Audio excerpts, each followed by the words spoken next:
everyone. Once again, welcome back in Blossom of Fiction. Here I am with the new Xian Wang FF. मैं try करूँगी मैं इसे one shot में ख़त्म कर दूँ, बट अब ये डिपेंड करता है स्टोरी लाइन पर. एक साइस्ता है एंड एक साक्षी जिन्होंने कहा था कि उन्हें स्टूडेंट और टीचर पर बेस्ड स्टोरी चाहिए, एंड वहीं उन्होंने ये भी कहा था कि उन्हें शियान वांग एफ चाहिए जिसमें विंग वांग जैसे छोटा हो, और ये स्टोरी जो है वो स्टूडेंट एंड टीचर पे बेस्ड हो. तो इसमें आपको थोड़ा सा स्टूडेंट एंड टीचर के बीच का भी स्पार्क देखने को मिल जाएगा. प्लस हम सब ने हीरोज़ को तो बहुत देखा है कि हीरो किसी के प्यार में गिर गया और ऐसा गिरा कि वो हीरो हीरोइन मिल गए, हैप्पी एंडिंग हो गई, सब खत्म. लेकिन उन सब में हमने ये भी देखा है कि बेचारा हीरो अपनी हीरोइन को कितना तंग करता है. लेकिन क्या होगा, सबसे बुरी चीज़ तो तब होगी जब विलन ही हीरोइन के प्यार में गिर जाए. हाँ, तो इसमें हम देखेंगे कैसे एक विलन किसी पर्सन के लिए पागल होता है.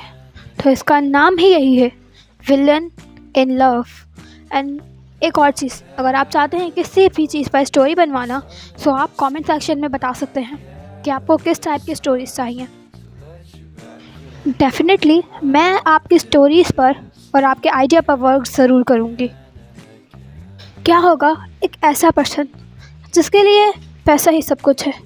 हाँ, उसको ज़िंदगी में सारी खुशियाँ मिली हैं, पेरेंट्स का लव, भाई बहन अंकल हर कोई मिला है, हर किसी का प्यार मिला है बचपन से.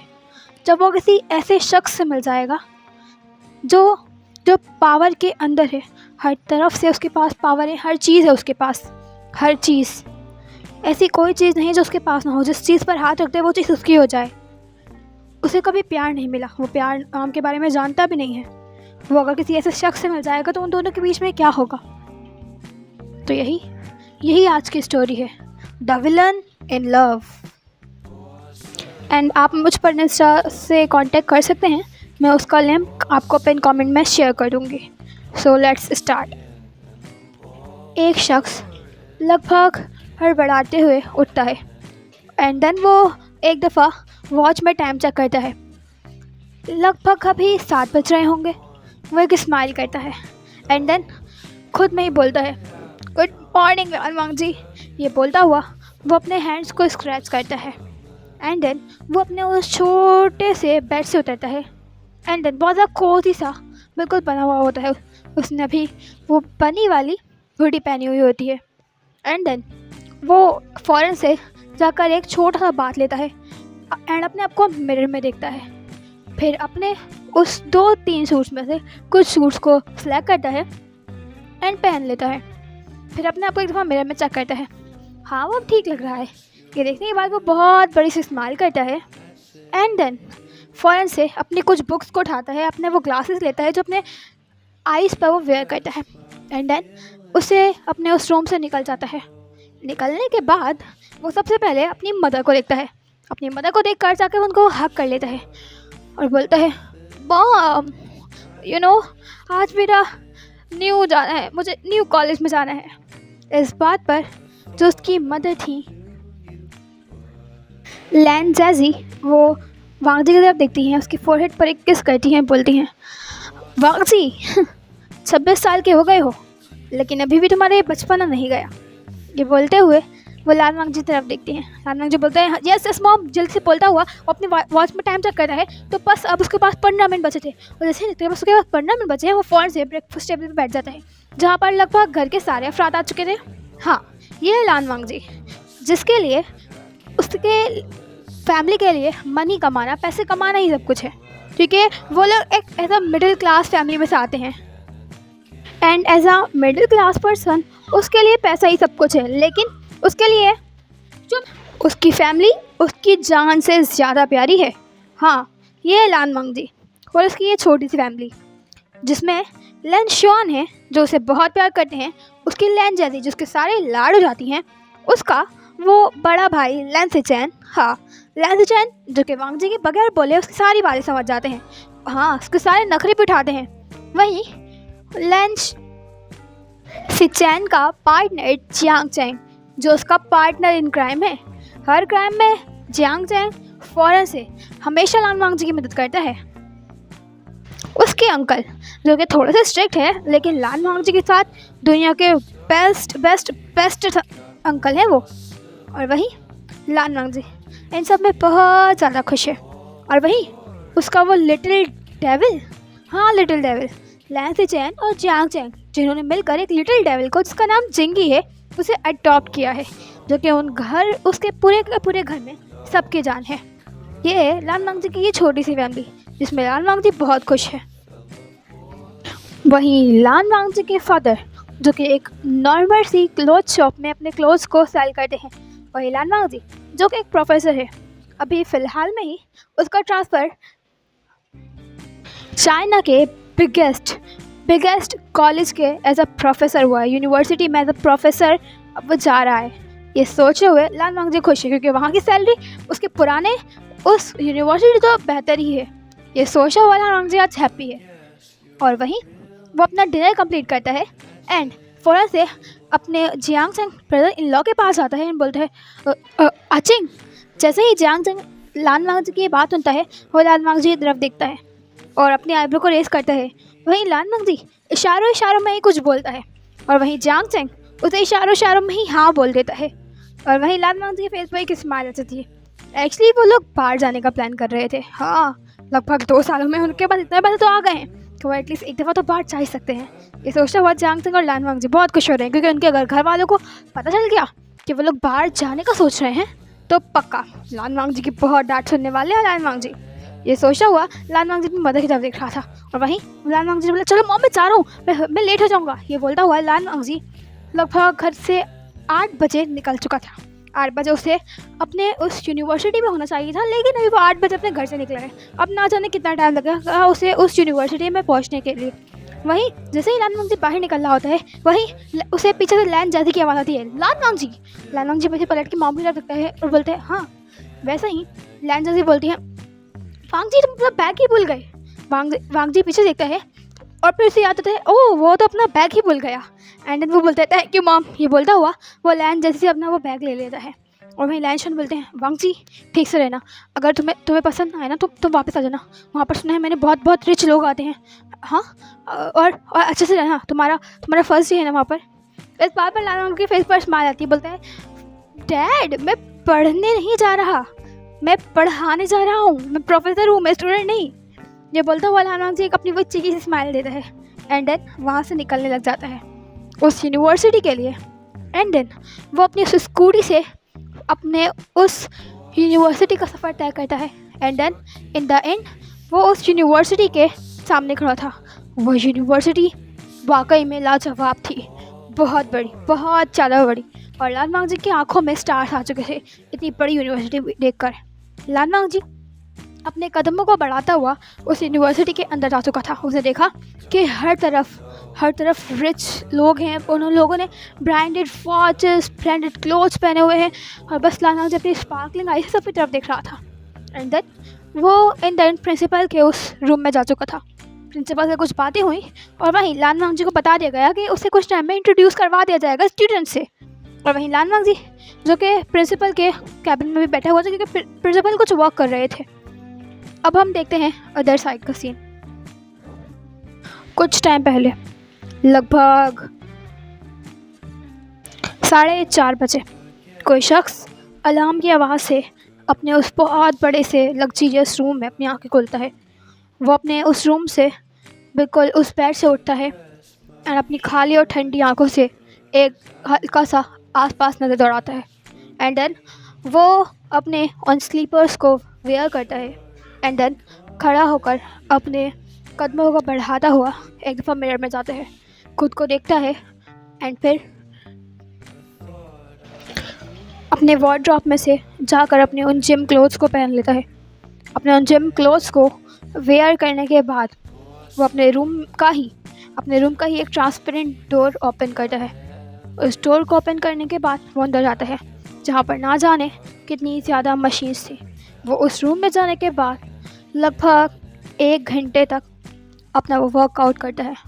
जैसे ही उसका वर्कआउट कंप्लीट होता है, लगभग 5:30 बज चुके होते हैं, वो उस रूम के डोर को अपने जिम को बंद करता है एंड देन आता है। उसकी पूरी बॉडी स्वेटिंग से कवर थी, पूरी बॉडी। एंड देन वो फ़ौरन से एक लॉन्ग बाथ लेता है। उस लॉन्ग बाथ को वो बहुत ज़्यादा रिलैक्स अपनी मसल्स को करने के लिए लेता है। एंड देन जैसे ही वो अपने उस लॉन्ग बाथ से बाहर आता है, उसके डोर पर एज़ ऑलवेज हमेशा की तरह एक नॉक होता है। फ़ौरन से वो जाता है एंड देन उस डोर को ओपन करता है। वहाँ पर एक सर्वेंट अपनी नज़र को झुकाए उस कॉफ़ी को लेकर खड़ी थी। वहीं फ़ौरन से वो इंसान उस सर्वेंट से कॉफ़ी ले लेता है। अपने उस मॉर्निंग कॉफ़ी को पीते हुए वो अपने लैपटॉप को ओपन करता है एंड अपने लॉन्ग फिंगर से लैपटॉप पर चेकआउट करने लग जाता है। अपने वो सारे ईमेल्स मेल्स जो सब आए थे और सारे प्रोजेक्ट को वो देखने लग जाता है। जैसे ही वो सब कुछ देख लेता है, वो फ़ौरन से उसको बंद करता है। बंद करने के बाद वो एक दफ़ा मिरर में देखता है, उसने वाइट कलर की शर्ट एंड ब्लैक कलर की पैंट पहनी हुई थी। वो उसमें से अपने उसी ड्रेसिंग टेबल में से एक ड्रॉअर को ओपन करता है। वहाँ पर उसकी ब्लैक कलर की गन रखी हुई थी। वो उस गन को उठाकर अपनी पैंट पॉकेट में अंदर की तरफ रख लेता है एंड देन अपने हेयर्स को जेल से बिल्कुल नीटली बिल्कुल कॉम्ब करता है एंड देन खुद को एक दफ़ा देखता है। उसकी आंखें हमेशा की तरह ठंडी थी, हमेशा की तरह। उसको समझने वाला कोई नहीं, उसे समझना कोई चाहता भी नहीं। एंड देन वो अपने कदमों को बढ़ाता हुआ उस रूम से बाहर आ जाता है। लगभग 6 बजे वो उस रूम से बाहर आ चुका था एंड अपने स्टडी रूम की तरफ अपने कदम बढ़ा देता है। अपने स्टडी रूम के अंदर जाने के बाद वो एक दफ़ा अपने स्टडी रूम को एक दफ़ा पूरी तरीके से चेक करता है कि क्या उसके स्टडी रूम में कोई आया तो नहीं। लेकिन हाँ, हमेशा की तरह उसे वहाँ पर कुछ भी गलत नहीं दिखता। तो वो जाकर अपनी उस चेयर पर बैठ जाता है एंड अपने कुछ फाइल्स को चेक करने लग जाता है। उन फाइल्स को चेक करता है, अपने उस लैपटॉप से कुछ ईमेल सेंड करता है, कुछ फ़ोन कॉल्स को अटेंड करता है, कुछ ऑर्डर देता है एंड देन वो कट कर देता है। फिर लगभग 7:15 पर वो उठता है एंड देन उस स्टडी रूम से भी बाहर आ जाता है। फिर वो अपने कदम बढ़ाता हुआ उस डाइनिंग टेबल की तरफ जाता है, जहाँ पर उसके मदर फादर एज़ यूजुअल उस डाइनिंग टेबल पर बैठे उसका इंतज़ार कर रहे थे। वो जाकर अपनी मदर एंड फादर के बराबर में बैठ जाता है उस डाइनिंग टेबल पर। उसके फादर उसे गुड मॉर्निंग विश करते हैं, तो वो भी अपनी उसी कोल्ड और रूड टोन में गुड मॉर्निंग का आंसर करते हुए कहता है गुड मॉर्निंग। ये बोलता हुआ वो वहाँ बैठ जाता है एंड वहीं वो अपना आराम से जो है अपना ब्रेकफास्ट एंजॉय करता है। उसका ब्रेकफास्ट लगभग एज़ यूजुअल 25 मिनट्स में ख़त्म हो जाता है। 7:40 पर उसका ब्रेकफास्ट कंप्लीट होता है। वो उसके फादर लगभग उसे कुछ चीज़ें पूछते हैं। 5 मिनट तक वो अपने फादर से बात करता है और अभी लगभग 7:45 हो रहे थे। उस पूरी 5 मिनट की कॉन्वर्सेशन में उसने अपने फादर को बस इस तरीके से रिस्पॉन्स किया था और वो लगभग 7:45 पर निकल जाता है। निकलते हुए वो अपना वो बैग अपने एक राइट शोल्डर पर हैंग कर लेता है एंड देन वो निकल जाता है अपनी उस ब्लैक कलर की मर्सिडीज़ में बैठकर। लगभग 7:58 तक वो अपने उस कॉलेज के सामने खड़ा होता है। 7:58 पर वो अपनी उस मर्सिडीज़ का डोर ओपन करता है एंड 7:59 तक वो अपने उस कॉलेज के डोर के पास आ जाता है और लगभग 8 PM बिल्कुल 8 बजे फिक्स वो अपने कदम उस कॉलेज के अंदर रखता है। हमेशा की तरह उसे देखने के लिए वहाँ पूरी भीड़ थी, लेकिन वो किसी को भी ना देखते हुए अपने उस क्लासरूम की तरफ अपने कदम बढ़ाता है। हमेशा की तरह टाइम का परफेक्ट एक एक सेकंड एक एक मिनट गिन कर करने वाला वो शख्स अपने उस क्लासरूम की तरफ बढ़ जाता है एंड अपनी एज़ यूजुअल फर्स्ट रॉ में जाकर फर्स्ट सीट पे बैठ जाता है एंड वहाँ पर अपनी कुछ बुक्स को निकाल कर चेक करने लग जाता है। लेकिन आज कुछ स्ट्रेंज था। वो अपनी बार बार अपनी उस ब्लैक कलर की वॉच में टाइम चेक कर रहा था। हमेशा टीचर्स 8:05 तक आ जाती हैं, 8:05 तक आ जाती हैं, लेकिन आज 8:10 हो रहे हैं और यहाँ का कोई टीचर आया नहीं। ये सोचकर उसे बहुत ज़्यादा फ्रस्ट्रेटिंग महसूस हो रहा था। लगभग वो 10 मिनट और वेट करता है। उसको वेट करना पसंद नहीं, लेकिन वो कर रहा है। और फिर फिर लगभग 10 मिनट के बाद प्रिंसिपल खुद अपने कदम बढ़ाता हुआ उनके क्लासरूम में आते हैं। एंड देन हमेशा की तरह एज़ यूजुअल वो पर्सन किसी पर भी ध्यान नहीं देता। एंड देन वो प्रिंसिपल आकर उस पोडियम पे खड़ा होता है एंड सबको अपनी तरफ अटेंटिव करते हुए बोलता है, hello class, hope you all are well. So जैसा कि आप सबको पता है कि आपके इकोनॉमी के टीचर अभी आए नहीं हैं। उन जो आपके प्रोफेसर हैं उन्होंने कुछ टाइम के लिए लीव ली है, जिसकी वजह से यहाँ पर आप लोगों के एक न्यू प्रोफेसर आएंगे जो आपको इकोनॉमी पढ़ाएंगे। सो प्लीज़ आप लोगों के साथ अच्छे से बिहेव करिएगा। और जैसे ही उनकी ये छोटी सी स्पीच ख़त्म होती है, वहाँ पर एक पर्सन अपने कदमों को बढ़ाता हुआ उस क्लासरूम के अंदर आता है। हाँ, वो लान वांगजी था। लान वांगजी आकर प्रिंसिपल के बराबर में खड़ा हो जाता है और वो प्रिंसिपल बोलता है, सो आपके न्यू प्रोफेसर, इनका नाम है लान वांगजी। जैसे ही उस पर्सन के कानों में ये आवाज़ आती है, वो अपनी नज़र उठाकर अपने न्यू प्रोफेसर की तरफ देखता है। और जब वो अपने कुछ न्यू प्रोफेसर को देखता है तो उस पर्सन की आंखों में कुछ तो था, लेकिन फिर वो वापस ना ध्यान देते हुए अपनी वापस उस बुक की तरफ देखने लग जाता है। लेकिन उसकी वेस्ट वो बहुत ज़्यादा क्लेंच हो चुकी थी, तो अपनी वेस्ट को बहुत ज़्यादा टाइटली बंद कर रहा था। कुछ तो कर रहा था, वो ना जाने क्या कर रहा था।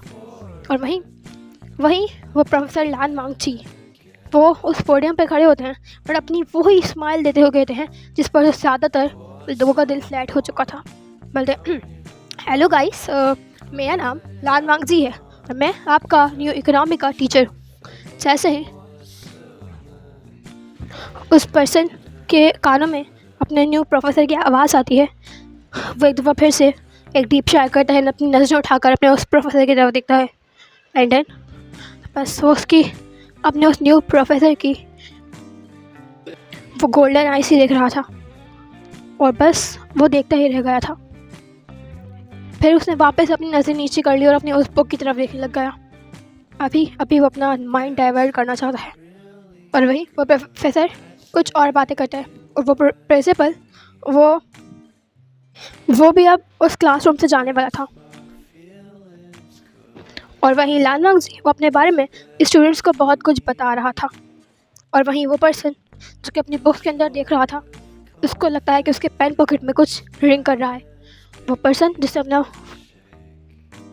मोबाइल फ़ोन साइलेंट करा हुआ था, लेकिन अभी कुछ वाइब्रेट करने का उसे महसूस हो रहा है, तो उसने अपनी पेन पॉकेट से अपना मोबाइल फ़ोन बाहर निकाला एंड देन उसमें देखा कॉल। जैसे उसने वो कॉल देखा, उसने आराम से अपने वो एयरबड्स अपने ईयर्स में लगा लिए एंड देन उसी स्लो वॉइस में बोला, हेलो। और सामने खड़े पर्सन ने कुछ, सामने जो उस कॉल पे पर्सन था उसने कुछ तो कहा। जैसे ही उस पर्सन कॉल पर जो कोई पर्सन था उसने कुछ कहा, उसने कहा ओके। ये बोलते हुए वो जो पर्सन था उसने फ़ोन कॉल कट किया एंड देन अपनी नज़रें उठाई, इधर उधर देखा एंड देन अपनी चेयर से खड़ा हुआ। खड़ा होने के बाद वो अपने कदम बढ़ाता हुआ उस क्लासरूम से बाहर निकल गया। और वहीं लान वांगजी जो कि अपने न्यू कॉलेज में आकर अपनी फ़र्स्ट क्लास अटेंड करने वाला था, उसने जैसे ही देखा कि कोई पर्सन क्लास के बीच से ही उठकर चला गया, वो अभी लान वांगजी बोल ही रहा था कुछ ना कुछ, वो पर्सन उठकर चला गया। तो लान वांगजी ने उसे रोकना चाहा, उसने कहा, हे तुम सुनो, कहाँ जा रहे हो। और वहीं वो पर्सन जा चुका था। और वहीं प्रिंसिपल जिन्होंने जैसे ही देखा कि लान वांगजी किसे रोक रहा है, उस प्रिंसिपल ने फ़ौरन से लान वांगजी को हाथ थोड़ा सा पीछे खींचा और उसने कहा, चुप रहो। उस प्रिंसिपल ने कहा, तुम्हें जिस बच्चे से जो रखना है, जो पूछना है पूछना, लेकिन उससे कुछ मत कहना, उससे तुम जितना दूर रहो तुम्हारे लिए उतना बेटर है। जैसे ही लान वांगजी ने बात सुनी, उसका फर्स्ट डे है इस यूनिवर्सिटी में, तो उसने अपनी आईब्रो को रेस किया, बोला क्या ये स्टूडेंट नहीं है। तो इस बात पर लान वांगजी के प्रिंसिपल ने कहा, मैंने कहा ना तुम मुझसे दूर रहोगे। इस बात पर लान वांगजी ने क्यूरियोसिटी, वो बहुत ज़्यादा क्यूरियस पर्सन है, तो उसने क्यूरियोसिटी के साथ पूछा, क्यों, ये कोई स्पेशल, मतलब बहुत ज़्यादा रिच है। इस बात पर उस प्रिंसिपल ने कहा, इसका नाम वेवुशन है, द वेवुशन, जो कि वे पूरे एम्पायर को हैंडल करता है। इस बात पर लान वांगजी की आईब्रो रेज हो गई वो तो देखने से लगभग लग रहा होगा 23-24 का, लेकिन उसके चेहरे पे वो चाइल्डहुड, वो बचपना अभी नज़र आ रहा है। तो मतलब वो 20 ईयर्स का होगा या 19 ईयर्स का होगा, और उसने पूरे वे एम्पायर को संभाल रहा है। तो इस बात पर उसने कहा वो फिर यूनिवर्सिटी क्यों आ रहा है, अगर इतनी कम एज में उसने कर लिया है तो, और वो भी पॉलिटिक्स में।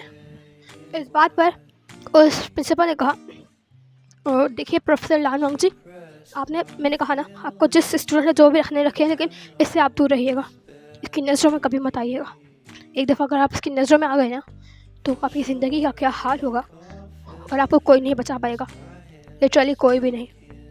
तो बस मैं आपको यही एडवाइस दूँगा कि आप विषय से दूर रहें। जैसे ही लानवांग जी ने प्रिंसिपल की बात सुनी, उसे क्यूरियोसिटी तो हुई, लेकिन अब प्रिंसिपल ने बोल दिया है तो वो मानेगा ज़रूर। तो उसे बोला ठीक है, ये बोला, एंड देन वो अपनी क्लास को स्टार्ट करने लग गया। और वहीं वो प्रिंसिपल एक दफ़ा पूरी क्लासरूम की तरफ देखने के बाद जा चुका था। वो प्रिंसिपल जैसे ही उस क्लासरूम से बाहर निकला, उसने एक डीप शाय किया और बोला, प्रोफेसर लानवांग जी, आप उससे दूर रहें तो आपके लिए ही बेटर होगा। वो कौन है और क्या है, इसका अंदाज़ा भी आपको नहीं है। ये बोलता हुआ वो प्रिंसिपल अपने कदमों को बढ़ाता हुआ अपने उस प्रिंसिपल ऑफिस की तरफ जा चुका था।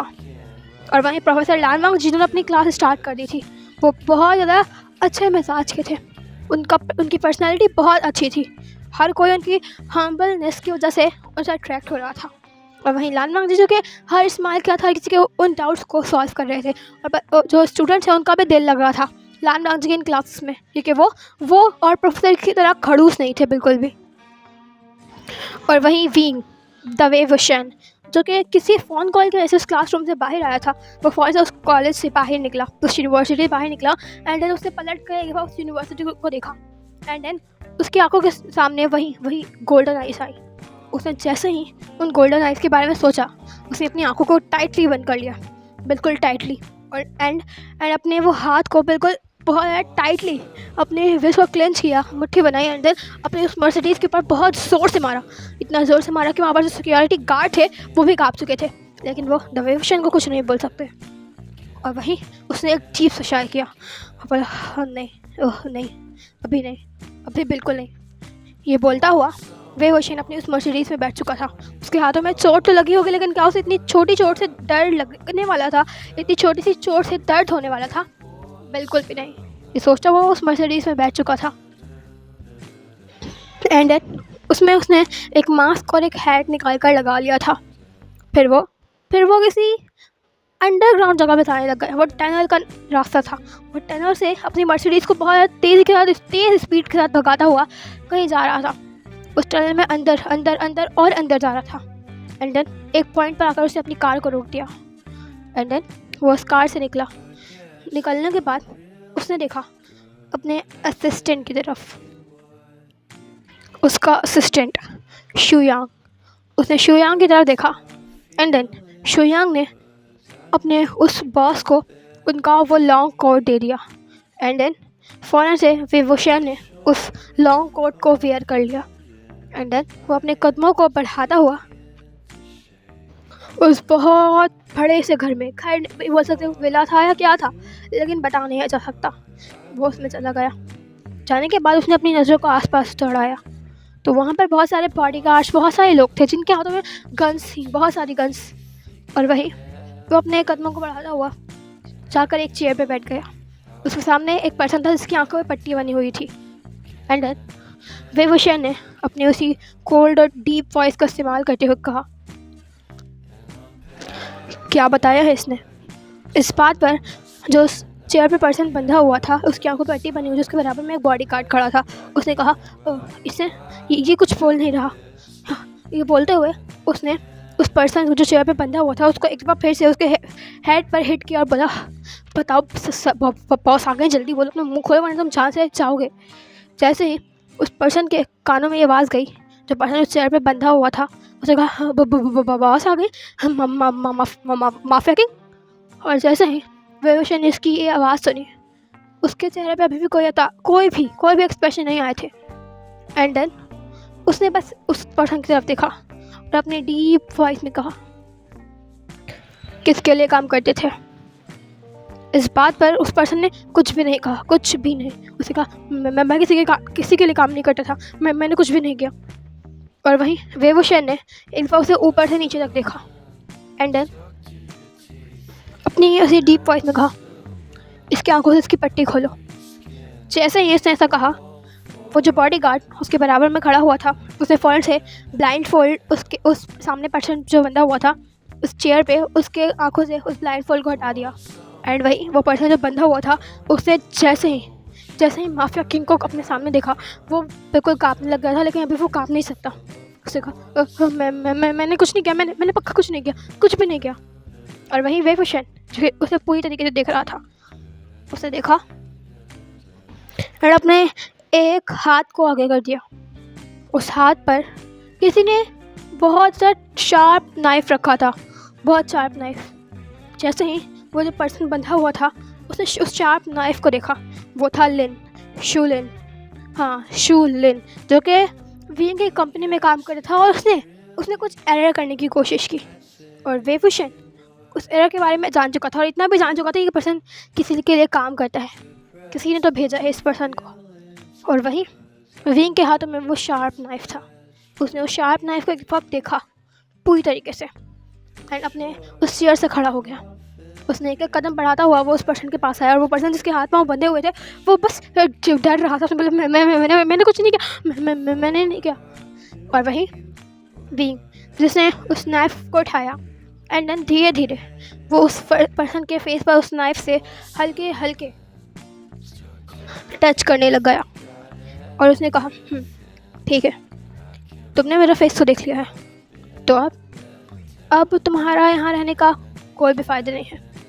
ये बोलते हुए विंग ने उस नाइफ़ को उस पर्सन की आंखों में डाल दिया, और पर्सन वो चिल्ला गया, इतना तेज़ चिल्लाया कि उसकी चीखों की आवाज़ पूरे के पूरे उस विला में गूंज रही थी। वहाँ जो बॉडीगार्ड्स और जो भी थे, वो ऐसे प्रिटेंड कर रहे थे कि वो सब अनजान है, वो सब नहीं जानते यहाँ क्या हो रहा है, लेकिन ये तो रोज़ का है। जो भी वेवोशन की बातों में नहीं आता, बात नहीं मानता, यही तो अंजाम होता है उसका। और उस पूरे विला में उस पर्सन की सिर्फ चीखों की आवाज़ गूंज रही थी, चीखों की आवाज़। और इन द एंड उस पर्सन ने मान ही लिया कि वो किस कंपनी की तरफ से वे कॉपरेशन में आया था। जैसे ही विंग ने ये सुना, उसने अपने उस हाथ से उस नाइफ़ को हटा दिया, उसको पीछे फेंक दिया एंड उस पर्सन के हाल की तरफ देखा, जिसका एक पाँव काट चुका था, वो आंखें निकाल चुका था, सिर्फ ज़बान छोड़ दी जिससे वो बता सके कि वो किसके लिए काम करता है। विंग ने उसके हाल की तरफ देखा और बोला इसको हॉस्पिटलाइज करवा दो। ये बोलता हुआ वो अपने एक हैंकी से अपने दोनों के दोनों हैंड्स को के उस ब्लड को साफ़ करने लगा एंड वो अपने कदम बढ़ाता हुआ उस विला के अंदर पूरी तरीके से घूमने लग गया। फिर वो उस विला के एक साइड पर आया जहाँ पर जेल या केज जैसा कुछ बनाया गया था। उसने नजर दौड़ा कर उस पूरे केज को देखा, जहाँ पर ना जाने कितने लोग थे, एंड देन उसने एक डीप शाय किया, और वो लोग भी द माफिया किंग द वेवोशन को अपने सामने देखकर डर चुके थे। वो अपनी मौत को सामने आता हुआ देख रहे थे। और वहीं वेवोशन जिसके फेस पर कोई एक्सप्रेशन नहीं थे, उसने सबकी तरफ देखा एंड देन वो बाहर निकल गया उस पूरे विला से। और वहीं उसका असिस्टेंट शुयांग जो कि फ़ौरन से उसका वो लॉन्ग कॉर्ड उसे ले लेता है एंड देन शुयांग उस ड्राइविंग सीट पर बैठ जाता है एंड देन वेवोशन उसकी बैक सीट पर बैठ जाता है एंड शुयांग ड्राइविंग कर रहा होता है। और वहीं वेवोशन जो कि उसी कंपनी की फ़ाइल के बारे में पढ़ रहा होता है जिसने उसके लिए स्पाई भेजे, और देख रहा होता है हर पूरी फ़ाइल को हर तरीके से पढ़ रहा होता है। लेकिन जैसे ही वो उस फाइल को पढ़ रहा होता है, उसकी आंखों के सामने एक चेहरा कुछ आँखें, हाँ वो 2 आँखें घूमती हैं, वो गोल्डन आइज जिनमें कितना स्पार्क था, कितनी शाइन थी, और वो स्माइल जिसमें लग रहा था कि सारी दुनिया ही बसी हुई है, सारी दुनिया छुपी हुई है, सारी दुनिया की खुशियाँ उसके पास हैं। जैसे ही वेवोशन के सामने वो आँखें और वो स्माइल आई, उसने अपनी आँखों को टाइटली बंद कर लिया और अपनी ब्रेस्ट को क्लेंच कर रहा, बोला नहीं। और वही शुयांग जो अपने बॉस के सारे एक्सप्रेशन नोटिस कर रहा था। वैसे उसके बॉस बहुत कम एक्सप्रेशन देखते हैं, इस वजह से शुयांग उनके फेस में आता हुआ वो चेंज महसूस कर रहा था। जिस तरीके से वेवोशन ने अपनी आंखों को टाइटली बंद कर लिया था और उस चेयर पर लीन कर लिया था खुद को, लेकिन शुयांग ने कुछ भी नहीं कहा, कुछ भी नहीं, और वो कुछ बोल भी नहीं सकता। उसका बॉस क्या चीज़ है शुयांग बहुत अच्छे तरीके से जानता है। और वहीं वेवोशन जो कि वो फाइल पढ़ रहा था, उसने उस फाइल को बहुत टाइटली ग्रैब कर लिया। फिर उस फाइल वो नहीं पढ़ सकता, फिर उसका ध्यान ही नहीं लग रहा। उसने ये सोचते हुए उस फाइल को बंद किया और उस ही कार्ड के बिल्कुल साइड में उसको फेंक दिया। एंड अपने हेयर्स को ग्रैब कर लिया और कहा, नहीं नहीं नहीं नहीं नहीं, तुम्हारी कोई वीकनेस नहीं हो सकती। तुम वीक नहीं हो, तुम्हारी वीकनेस नहीं हो सकती। हाँ नहीं, वीकनेस नहीं हो सकती। किसी पर्सन को खुद से ज़्यादा चाहना ये वीकनेस होती है। ये बोलता वो अपनी टाइटली आंखों को बंद कर रहा था, बहुत टाइटली बंद कर रहा था, लेकिन जब भी उसे अपनी आंखें बंद की उसके सामने वही आंखें वही स्माइल आ रही थी। और वही वेवोशन जिसको बहुत गुस्सा आया, अपने हाथों को वापस उस चेयर पे बहुत ज़ोर से मारा और चिल्लाते हुए कहा, नहीं। और इतनी तेज़ अपने बॉस की उस आवाज़ को सुनने के बाद शुयांग भी काँप चुका था और वो ड्राइविंग भी अब बहुत ज़्यादा काँपते हुए कर रहा था। उसे समझ में आया था उसको बहुत गुस्सा है, क्योंकि वेवोशन कभी चिल्लाता नहीं है, क्योंकि उसका ऑरा इतना खतरनाक होता है। वो कामली बात करता है, लेकिन वो इतना कामली बात करता है कि सामने वाला उसके ऑरा से ही डर जाए। और अभी उसका वो बॉस चिल्ला रहा है। उसका बॉस कभी चिल्लाता नहीं है, कभी भी नहीं चिल्लाता। और अभी वेवोशन चिल्ला रहा है। शुयांग के हाथ काँप रहे थे, उसे ड्राइविंग नहीं होती, उसे ऐसा लग रहा था। लेकिन उसका वही बॉस जिसने बहुत गहरी सांसें लेने लग गया और उसने अपनी आंखों को टाइटली बंद किया। उसे नजर ना आए, लेकिन तब भी नजर आया तो उसने अपनी आंखें खोली। अचानक से अपनी आंखें खोली, उसने अपनी आंखों के सामने भी वही आंखें, वही स्माइल नजर आई थी। उसने बोला, नहीं ये क्या हो रहा है, नहीं, हाँ नहीं, काम डाउन। वो खुद को काम डाउन करने के लिए धीरे धीरे काम डाउन बोला था, क्योंकि वो चिल्लाता नहीं है, वो अपने ऊपर से कंट्रोल नहीं खो सकता, कभी नहीं खो सकता। उसने फिर एक डीप शाय किया एंड उस चेयर पर लीन हो गया और उसने सोचा कि इस चीज़ से भागने का कोई भी हल नहीं है। अगर वो इस चीज़ से भागेगा, जितना भागेगा उसके पीछे यही चीज़ वापस आएगी, फिर से आएगी। ये सोचते हुए उसने अपनी आंखों को टाइटली बंद कर लिया। और फिर वापस से उसकी आंखों के सामने वही आंखें घूम रही थी, वही आंखें, उनका वही स्पार्क, उनकी वही खुशी। और अब के वेवोशन ने कोई प्रोटेस्ट नहीं किया, बस वो अपनी आंखें बंद कर उन आंखों के बारे में सोच रहा था। अब जब उसके दिल में आंखें बस गई हैं तो ये आंखें भी उसी की होनी चाहिए ना। ये आंखें, वो हंसी, वो चेहरा, हर चीज़ उसका होना चाहिए। उसके हर एक्सप्रेशन सिर्फ उसके लिए होने चाहिए, सिर्फ उसके लिए। ये बोलता हुआ उसके फेस पर एक डेविल स्मिक था और वो स्मिक शुयांग की आंखों से भी बता नहीं था। और जैसे ही शुयांग ने वो स्मिक देखा, उसने वो जो कार ड्राइव करा था उसके हाथों से वो स्टीयरिंग व्हील छूट गई। एंड देन जैसे ही वोशन को कुछ नोटिस हुआ कि कार डिस्बैलेंस हो रही है, उसने अपनी आंखें खोलकर शुयांग की तरफ देखा। एंड जैसे ही शुयांग ने खुद पर वो केस महसूस की, वो अभी अलग जोन में जा चुका था अपने बॉस का वो स्मिक देखकर। और वहीं वोशन ने थोड़ा चिल्लाते कहा, शुयांग। जैसे शुयांग ने सुना, हाँ, ये बोलता वो स्टीयरिंग में संभाल चुका था, जो कि गाड़ी इधर उधर जा रही थी। अगर कुछ सेकंड और की वेट होता तो वो गाड़ी डिसबैलेंस हो चुकी थी। लेकिन फिर शुयांग ने उस स्टीयरिंग व्हील को संभाल लिया और उसका दिल धक धक कर रहा था, बहुत तेज़ धक धक कर रहा था शुयांग का दिल। हाँ, ऐसा नहीं कि वो विंग के लिए कुछ फील कर रहा है, वो अपने आने वाली 7 जन्मों में भी कभी विंग के लिए कुछ भी फील नहीं कर सकता, कभी भी नहीं। वो जानता है कि विंग क्या चीज़ है, क्या भला है। उसे उस पर्सन के लिए डर फील हो रहा था, डर जो कि विंग के उस स्मृति की वजह बना है। और जब भी उसका बहुत से स्मृति करता है तो क्या तबाही लाता है, इस बारे में शुयांग बहुत अच्छे से जानता है, बहुत ज़्यादा अच्छे तरीके से इस बात को वो जानता है। शुयांग ने गॉड से दिल ही दिल में प्रे किया कि प्लीज़ गॉड उस इंसान को इससे बचा लेना, प्लीज़ बचा लेना। और वहीं वो कार ड्राइव होते हुए वो सफ़र ख़त्म भी हो जाता है। और अभी वापस से वेवोशन अपने उस यूनिवर्सिटी के सामने खड़ा हुआ था। उसने वो सब चीज़ें, वो सब काम बहुत जल्दी फिनिश कर लिया था, तो इस वजह से इतना टाइम तो बचा है कि वह एटलीस्ट लास्ट की 2-3 क्लासेस विंग ले ही सकता है। ये सोचता हुआ वो उस मर्सिडीज़ से बाहर निकल जाता है। अपने कदमों को बढ़ाता हुआ वो उस क्लासरूम की तरफ जाने लग जाता है, अपने उसी क्लासरूम की तरफ जहाँ पर उसके शायद और क्लासेस होने वाली हैं। एंड जैसे ही वो उस क्लासरूम की तरफ जाने वाला होता है, उसकी नज़रें पड़ती हैं अपनी नज़रें हल्का सा घुमा कर देखता है। वो वैसे किसी को देखता नहीं है, लेकिन वो हंसी की आवाज़ उसे उस तरफ देखने पर मजबूर कर रही थी। उसकी नज़र जाती है उन्हीं आँखों पर, उन्हीं गोल्डन आइज़ पर जो चमक रही हैं, ज़रूरत से ज़्यादा चमक रही हैं। वो हंसी जो ज़रूरत से ज़्यादा बड़ी है। हाँ, उसके लिए नहीं। फिर वापस से विंग उस पर्सन से नज़र हटाकर उस पर्सन के सामने पर्सन को देखता है जिस पर्सन से वांग जी बात कर रहा था। विंग की नज़र जैसे ही जाती है कि वो किस पर्सन से बात कर रहा है। वो मैथ्स का प्रोफेसर था, जैक्सन।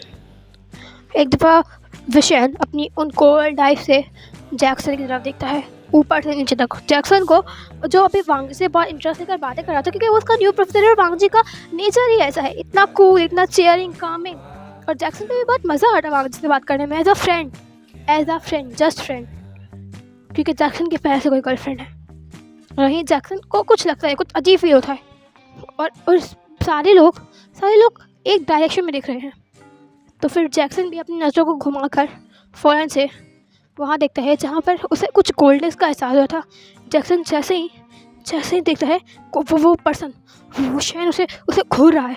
जैक्सन जिसके हाथों में उसकी बुक थी वो छूट जाती है और उसकी आंखों में डर था, बहुत डर था। वांग जी देखते हैं जैक्सन जो अभी उससे हंसकर बात कर रहा था, जैक्सन को क्या हुआ। तो वांग जी भी जैक्सन की तरफ देखता है जो कि डर रहा था। फिर वांग जी उसी डायरेक्शन में देखता है जिस डायरेक्शन में जैक्सन देख रहा था। वांग जी जैसे ही उस डायरेक्शन में देखते हैं, वहाँ देखते हैं वही सुबह वाला लड़का, हाँ, जिसको वुशान कहा गया था। वो वुशान की तरफ दिखता है जो कि जैक्सन की तरफ ही देख रहा था, बिल्कुल अपने उस एक्सप्रेशनलेस फेस के साथ। एंड देन वुशान जैसे ही देखता है वांग जी पे से देख रहा है, वो वांग जी की तरफ एक नज़र देखता है सिर्फ। एंड देन अपने कदमों को बढ़ाता हुआ अपने उस क्लासरूम में चला जाता है। क्लासरूम में भी एक क्लास चल रही थी, लेकिन वो ना पूछे बगैर, कुछ भी नहीं करे बगैर जाकर अपनी उसी चेयर पे बैठ जाता है। और वो प्रोफेसर जो कि एक नज़र सिर्फ वुशान को दिखता है, लेकिन वो भी कुछ नहीं बोलता। और वहीं वांग जी जो कि जैक्सन के हाथों को शिवर करता हुआ देख रहा था। तो वांग जी जैक्सन के हाथों पे हाथ रखकर बोलते, जैक्सन क्या हुआ। और जैसे ही वांग जी की आवाज़ जैक्सन के कानों में जाती है, वो धीरे धीरे मुँह में करते बोलते नहीं। वो बस यही नहीं बोल ही जा रहा था। और वहीं वांग जी जो कि समझ नहीं आता कि जैक्सन को अचानक से हुआ क्या है, वो वांग जी फ़ौरन से जैक्सन के शोल्डर को ग्रैब करते बोलते हैं जैक्सन। और जैक्सन ऐसे ही नसें वांग जी की तरफ जाती हैं, बोलता है हाँ बोलो। और वहीं वांग जी बोलते क्या हुआ है, हाँ क्या हुआ है। इस बात पे जैक्सन बोलता है वो मुझे देख रहा था, क्यों देख रहा था। इस बात पर वांग जी की आईब्रो एक रेस होती है और बोलता है क्या हुआ, वो देख रहा था क्यों। इस बात पर जैक्सन बोलते हैं नहीं तो तुम नहीं जानते, तुम नहीं जानते हो। मैं क्या करूँ, मैं कॉलेज छोड़ रहा हूँ। ये बोलता हुआ जैक्सन अपने प्रिंसिपल कैबिन की तरफ जाने लग जाता है। और फिर वांग जी जैक्सन को रोका था, बोला जैक्सन सुनो तो क्या हुआ है जैक्सन। ये बोलता हुआ वांग जी जैक्सन के पीछे आ रहा था, लेकिन जैक्सन वो तो अपने कदमों को बढ़ाता हुआ सिर्फ आगे बढ़ रहा था, सिर्फ आगे। उस प्रिंसिपल कैबिन की तरफ जैक्सन एक मिनट भी वहाँ नहीं रुक सकता, बिल्कुल भी नहीं। वो पर्सन उसे किस तरीके से देख रहा था, अपनी वो डेस्क क्लियर दे रहा था। नहीं जैक्सन नहीं रुक सकता बिल्कुल भी। सोचता हुआ जैक्सन प्रिंसिपल कैबिन के अंदर जा चुका था। और वही वांग जी जो कि जैक्सन से अच्छी खासी उसकी फ्रेंडशिप हो चुकी थी, और वो जानना भी चाहता है कि सबका रिएक्शन ऐसा क्यों है ऐसा। ये सोचता हुआ वांग जी भी जैक्सन के पीछे जा चुका था। आखिरकार वो भी इस यूनिवर्सिटी में रहता है, तो उसे भी जानना है। और वो पर्सन उसमें तो वांग जी का कुछ खासा अलग ही इंटरेस्ट आ रहा है। हाँ, वो पर्सन जिसका नाम वुशन है, उसकी सिल्वर आइज वो बहुत अच्छी है। और वो पर्सन कितना अच्छा है, कितना क्यूट है। वांग जी उसे क्यूट समझ रहा था। हाँ, ये समझता हुआ वांग जी भी जैक्सन के पीछे उस प्रिंसिपल कैबिन में आ चुका था। और वहीं जैक्सन जो कि फ़ौरन से उस प्रिंसिपल के सामने चेयर पे बैठ गया, उसने बोला मुझे रिज़ाइन करना है। और वहीं प्रिंसिपल जो कि अपने वर्क में लगे हुए थे, उन्होंने जैसे ही जैक्सन को देखा, उन्होंने बोला जैक्सन क्या हुआ है। और वहीं जैक्सन ने कहा मुझे रिज़ाइन देना है। इस बात पर प्रिंसिपल ने कहा पर क्यों, सब तो ठीक चल रहा था, कोई प्रॉब्लम है, तुम लीव ले रहे हो, तुम रिज़ाइन, लेकिन क्यों। तुम इतने अच्छे प्रोफेसर हो, लेकिन हम तुम्हें अफोर्ड नहीं कर सकते अगर तुम्हें। जैसे ही प्रिंसिपल इतना बोला था, जैक्सन बोलता है वुशन मुझे देख रहा था, वो देख रहा था। इस बात पर प्रिंसिपल भी चुप हो चुके थे और उन्होंने बोला क्या बोल रहे हो। इस बात पर जैक्सन बोलता है वुशन मुझे ग्लेयर कर रहा था। इस बात पर वांग जी बोलता है जैक्सन वो क्लियर नहीं कर रहा, बस वो देख रहा था। इस बात पर जैक्सन बोलता है नहीं नहीं नहीं नहीं, मैं क्या क्या क्या करूँ। इस बात पर प्रिंसिपल बोलता है जैक्सन तुमने कुछ किया था? हाँ तुमने क्या किया था? हाँ। इस बात पर जैक्सन बोलता है मुझे नहीं पता, मुझे रिज़ाइन देना है मुझे। अब वांग जी से बर्दाश्त नहीं होता, वो जाकर जैक्सन के बराबर वाली चेयर में बैठता है। बोलता है हाँ प्रिंसिपल ये चल क्या रहा है, प्लीज़ मुझे बताएंगे, प्लीज़ बता दीजिए ये चल क्या रहा है, आई डोंट नो प्लीज़। इस बात पर वो प्रिंसिपल भी वांग जी की तरफ देखता है और फिर जैक्सन की तरफ, और जैक्सन को एक ग्लास वाटर देते हुए बोलते हैं जैक्सन काम डाउन हो, तो तुम्हें शायद कोई गलतफहमी हो रही हो, शायद ऐसा ना हो। इस बात पर जैक्सन बोलता है नहीं वो मुझे ही देख रहा था। इस बात पर प्रिंसिपल भी एक डीप शायर करते हैं और बोलते हैं जैक्सन मैं बस वो मैं क्या कुछ बोल नहीं पा रहे थे, वो क्या बोले, कुछ भी नहीं बोल सकते। और वहीं वांगी जो फ्रस्ट्रेट हो रहा था, लेकिन फिर उसने बोला प्रिंसिपल आप बताएंगे ये चल क्या रहा है, मैं भी अब यहीं पर मतलब पढ़ाने वाला हूँ, तो मुझे आई थिंक इतना तो पता चलना चाहिए कि चल क्या रहा है यहाँ पर। आप लोग अजीब वियर्ड बिहेव करते हैं, मतलब पूरा टाइम सब अच्छा था ठीक था, लेकिन जब फिर क्वेश्चन के बात आती है। इस बात पर प्रिंसिपल फ़ौरन से वांग जी तरफ देखता है और बोलता है तो वांग जी, प्रोफेसर वांग जी आप नहीं जानते। इस बात पर वांग जी बोलता है तो बताइए ना, मैं क्या नहीं जानता।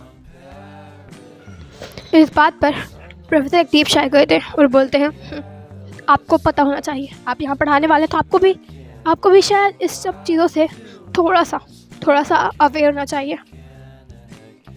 ये बोलता हुआ प्रोफेसर वांग जी की तरफ प्रिंसिपल देखते हुए बोलने वाले होते हैं कुछ के वे विषय वे कॉर्पोरेशन का हायर इकलौता CEO जो उसे संभालता है, उसके मदर फादर वे चांद से एंड कांग से सरन। वो बचपन से ही इतना ही बोला होता है प्रिंसिपल ने कि उस कैबिन का डोर अचानक से खुलता है और प्रिंसिपल और जैक्सन वांग की नज़र उधर ही जाती है क्योंकि वो डोर बहुत ज़्यादा तेज़ी के साथ खुला था। और वहीं जैसे ही जिस पर्सन ने उस डोर को ओपन किया था उसकी नज़र इन तीनों पर बैठी है। तीनों आपस में बैठ के कुछ बात कर रहे थे। वो उन तीनों की अपनी उन कोल्ड आई से देखता है और वही प्रिंसिपल जो कुछ बोलने वाले थे उनके वर्ड्स उनके हलक में रहते हैं, सिर्फ उनके हलक में। वो कुछ बोल नहीं पाते, उन्हें समझ नहीं आता है कि वो अब क्या बोले। और वो पर्सन जो कि अपने कदमों को बढ़ाता हुआ उन तीनों के पास आ चुका था।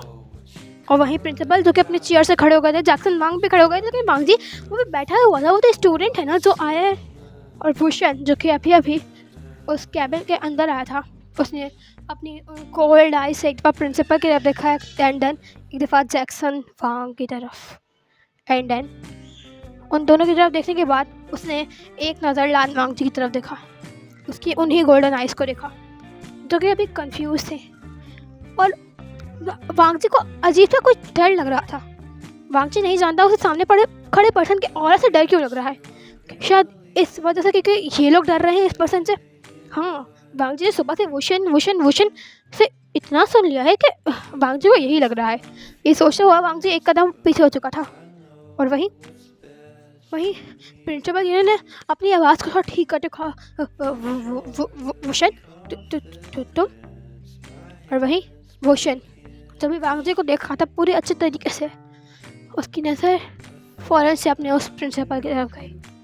उसने अपने उस प्रिंसिपल की तरफ देखा एंड देन अपने हाथों में वो एक फ़ाइल लिया हुआ था, उस फाइल को प्रिंसिपल की तरफ कर दिया। और वहीं प्रिंसिपल जिन्होंने जैसे ही उस फाइल को देखा, उन्होंने उठाकर फाइल को चेक किया। वुशन के सामने उनके हाथ काँप रहे थे। वांग जी इस बात को नोटिस कर रहा था और वही वांग जी ने थोड़ा सा अपने आप को ठीक करके कहा वुशन आपको न कट के आना चाहिए। इस बात पर वुशन ने अपनी आई से उस वांग जी को देखा। हाँ, वांग जी, उसका वांग जी। उसने वांग जी को ऊपर से नीचे तक देखा और बस कहा और उसके उस पर प्रिंसिपल और जैक्सन वांग के शक थे। और वहीं वुशन जिसने पूरी तरीके से वांग जी को स्कैन किया, लोग जब से आए वो उस वांग जी को स्कैन ही तो कर रहा है। और वहीं प्रिंसिपल जैसे उस फाइल को ठीक है लेकिन इस दफ़ा फंड ज़्यादा है और वहीं वुशन ने सिर्फ और सिर्फ प्रिंसिपल की तरफ दिखा एंड देन कुछ भी नहीं कहा। और वहीं इतनी देर में वांग जी की नेक्स्ट क्लास का भी टाइम हो चुका था। एंड देन वांग जी ने अपनी वॉच की तरफ देखा, मैं चलता हूँ, मेरी नेक्स्ट क्लास का टाइम हो गया है। ये बोलता हुआ वांग जी वुशन को क्रॉस कर कर उस प्रिंसिपल ऑफिस से बाहर जा चुका था। वहीं जैक्सन वांग, जिसकी जो हवा टाइट हो रही थी, उसने सोचा बस उसे यहाँ से निकलना चाहिए, उसे निकलना चाहिए। ये सोचता हुआ जैक्सन वांग अपने कदमों को हल्का हल्का पीछे की तरफ ले रहा था कि वो यहाँ से निकल जाए। और वहीं वुशन की नज़र भी जा चुकी थी जैक्सन वांग की तरफ। और जैसे ही वांग जी उस कैबिन से बाहर निकला, वुशन फ़ौरन से उस डोर की तरफ गया, जो कि वांग जी शायद खुला छोड़ गया था। फ़ौरन से वुशन ने उस डोर को बंद कर लिया और जैक्सन वांग जो कि अपने कदमों को पीछे ले रहे थे, उन्होंने जैसे ही देखा डोर बंद कर दिया है वुशन ने। और वहीं वुशन ने डोर बंद किया या डोर को लॉक कर दिया। और वहीं प्रिंसिपल जो है उनकी भी सांसें रुक चुकी थी। और वहीं वुशन अपने कदमों को बढ़ाता हुआ उस चेयर के पास आकर उस चेयर पर बैठ गया। एंड देन वो सामने उस चेयर पर बैठने के बाद फ़ौरन से उन दोनों की तरफ देखता है, उस प्रिंसिपल और उस जैक्सन वांग की तरफ। देखने के बाद वो अपनी उस डीप वॉइस में बोलता है जैक्सन वांग को, दूर रहना उससे। जैसे ही जैक्सन वांग के कान में विंग की वो आवाज़ आती है, दूर रहना उससे, किससे दूर रहना है उसे, तो वो पूछ ही लेता है आखिर कि उसे अपनी जान बचानी है। वो बोलता है कि किससे। वो बहुत अटकते हुए बोला था, उसकी आवाज़ नहीं निकल रही थी। वहीं वुशन जो कि जैक्सन वांग की तरफ देखता है और बोलता है वांग जी से। और जैसे ही वांग जी का नाम जैक्सन वांग के कानों में जाता है, वो बोलते हैं हाँ, मैं दूर रहूँगा, मैं उसकी तरफ देखूँगा भी नहीं, देखूँगा भी नहीं। ये बोलता हुआ जैक्सन वांग फ़ौरन से वुशन के सामने एक वो करता है और वुशन अपनी नज़रें जैक्सन वांग से हटा देता है और देन उस प्रिंसिपल की तरफ देखता है। एंड देन वुशन प्रिंसिपल की तरफ देखकर बोलता है, आप अपना मुंह बंद रखें तो आपके लिए यही बेटर होगा। ये बोलता हुआ वुशन उस चेयर से खड़ा होता है, अपने कदमों को बढ़ाता हुआ उस प्रिंसिपल ऑफिस से बाहर निकल जाता है। और वहीं जो प्रिंसिपल था वो तो खड़ा ही रह गया था और वुशन को वो जाते हुए ही देख रहा था। मुंह बंद रखना है, वांग जी से दूर रहना है। वांग जी वो तो उसका क्या होगा, ये सोचा हुआ प्रिंसिपल फ़ौरन से उस चेयर पे बैठ चुका था। वो प्रिंसिपल वांग जी को जानता है, वांग जी की फैमिली को भी जानता है। हाँ, बहुत वो लोग दूर के रिलेटिव्स हैं, लेकिन हैं। और वो प्रिंसिपल वांग जी को जानता है। और वहीं जैक्सन वांग जो सोच रहे थे बस उस वुशन ने जान से नहीं मारा, ये सोचते हुए जैक्सन वांग खुद को काम डाउन कर रहे थे और वो भी उस चेयर पे बैठ चुके थे। और वहीं प्रिंसिपल और जैक्सन वांग ने एक दूसरे की तरफ देखा और वहीं उस प्रिंसिपल ने कहा, वांग जी का क्या होगा, हाँ वांग जी का क्या होगा। इस बात पर जैक्सन वांग ने भी अपनी उन कुछ ना कहने वाली आंखों से सिर्फ और सिर्फ प्रिंसिपल की तरफ देखा। और वहीं प्रिंसिपल जो कि क्या होगा, सामने उनको लगा था अंधेरा छा रहा है, उन्होंने फिर से बोला, वांग जी का क्या होगा, क्या होगा, हाँ वो बहुत इनोसेंट है, वांग जी बहुत क्या होगा। और वही जैक्सन वांग ने कहा, क्या आप और मैं कुछ कर सकते हैं। हाँ, उसकी नज़र चली गई है उस पर। ये बोलता हुआ जैक्सन वांग भी उस चेयर पर लीन हो जाता है। और वहीं वुशन जो कि जैसे ही उस प्रिंसिपल ऑफिस से बाहर जाता है, वो फ़ौरन से उस प्रिंसिपल ऑफिस से बाहर जाने के बाद अपने पैंट पॉकेट से फ़ोन को निकालता है एंड देन उस पर किसी को कॉल करता है। हाँ, वो शुयांग था जो कि एनी टाइम सिर्फ और सिर्फ वुशन के साथ रहता है, एनी टाइम। लेकिन सिर्फ वो दो जगह हैं, वो तो एक उसका बेडरूम और दूसरा उसकी यूनिवर्सिटी, जहाँ पर शुयांग उसके साथ नहीं होता। और वहीं वैसे ही फ़ौरन से वुशन शुयांग को कॉल करता है और एक ही रिंग पर शुयांग ने फ़ोन उठा लिया था। और वैसे ही फ़ौरन से वुशन ने कहा, लान वांग जी, मुझे सारी इन्फॉर्मेशन चाहिए। ये बोलता हुआ वुशन फ़ौरन से उस फ़ोन कॉल को कट कर चुका था। एंड कट करने के बाद उसने एक दफ़ा पूरी यूनिवर्सिटी की तरफ देखा एंड देन वो अपने कदम बढ़ाता हुआ उस क्लासरूम के पास आ चुका था जहाँ पर वांग जी की क्लास थी और वहाँ पर एक विंडो भी थी। और वुशन उस विंडो से खड़ा होकर सिर्फ और सिर्फ वांग जी को उस क्लास रूम को पढ़ाते हुए अपने उस स्माइल को पास करते हुए देख रहा था, और उसकी व्रिस्ट क्लेंच हो चुकी थी कि ये स्माइल सिर्फ और सिर्फ भूषण के लिए होनी चाहिए, सिर्फ भूषण के लिए। लगभग पूरी टाइम वांग जी की क्लास हो रही थी और भूषण उस विंडो से खड़ा हुआ सिर्फ और सिर्फ वांग जी को देख रहा था। ये लास्ट क्लास थी। भूषण अपनी क्लास को अटेंड करने के बजाय वांग जी की उस क्लास के सामने खड़ा हुआ वांग जी को देख रहा था। वांग जी की क्लास ओवर हो चुकी थी और लगभग यूनिवर्सिटी का टाइम भी ओवर हो चुका था। और वहीं जैसे ही वांग जी बाहर आया, उसने देखा कि भूषण उसको ही देख रहा है। वांग जी को अब क्यूरियोसिटी बढ़ चुकी थी। इस पर्सन के बारे में इतना मिस्टीरियस होना वांग जी को क्यूरियस और करा दो, ऊपर से पर्सन उससे देख रहा है। ये सोचते हुए वांग जी ने अपने कदम बढ़ाए, लेकिन उसे डर भी लग रहा था कि सब लोग उसके बारे में क्या क्या बोल रहे हैं। लेकिन ये तो सिर्फ 19-20 साल का इंसान है, ये क्या कर सकता है। और वांग जी तो उससे बहुत बड़ा है, लगभग 26 साल का है वो। ये सोचता हुआ वांग जी अपने कदम बढ़ाता हुआ भूषण के पास आ गया। उसने बोला, भूषण तुम यहाँ क्या कर रहे हो, तुम्हें अपनी क्लास अटेंड नहीं करनी। और भाई भूषण जो कि वांग जी की उस आवाज़ को सुनता है तो बस उस आवाज़ में ही गुम हो जाता है, सिर्फ उस आवाज़ में गुम, लेकिन वो कुछ नहीं बोलता। और वही वांग जी जैसे ही देखता है कि भूषण से कोई रिस्पॉन्स नहीं कर रहा, वो फिर से बोलता है, भूषण अपने उस गेट से बाहर आता है और फिर वांग जी की तरफ देखता है। फिर से उस वांग जी को आंखों में देखा था। वांग जी कुछ टाइम के लिए उससे अजीब लगा। हाँ, भूषण की आंखें खाली थी या कुछ तो था, भूषण की आंखों में कुछ तो था। और वांग जी ने एक कदम पीछे लिया। भूषण तुम अपनी क्लास अटेंड क्यों नहीं कर रहे यहाँ पर। भूषण ने फिर कुछ नहीं कहा और वांग जी ने फिर से एक वही क्वेश्चन दोहराया। इस बार भूषण ने कहा, ऐसा ही। और जैसे ही वांग जी के कानों में भूषण की वो डीप वॉइस गई, वांग जी पूरी बॉडी में गूज़बम्प्स आ चुके थे। मतलब किसी 19-20 साल के पर्सन की इतनी ज़्यादा डीप वॉइस कैसे हो सकती है, कैसे।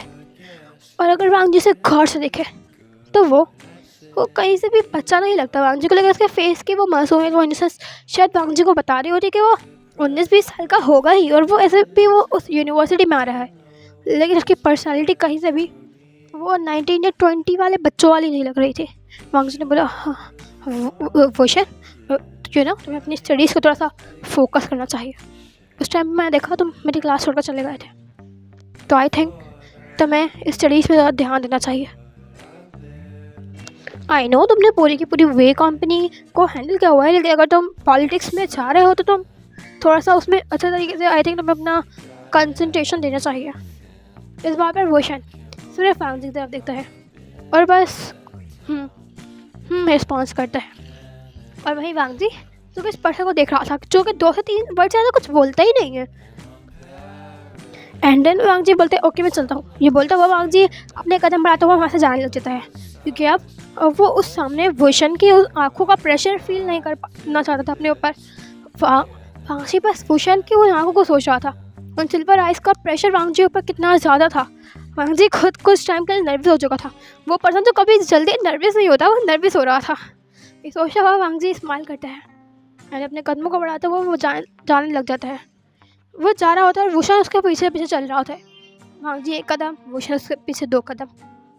एंड देन जैसे ही वो लोग किसी पूल एरिया के पास जाते हैं, भूषण जो है वो सुबह निकल चुका था।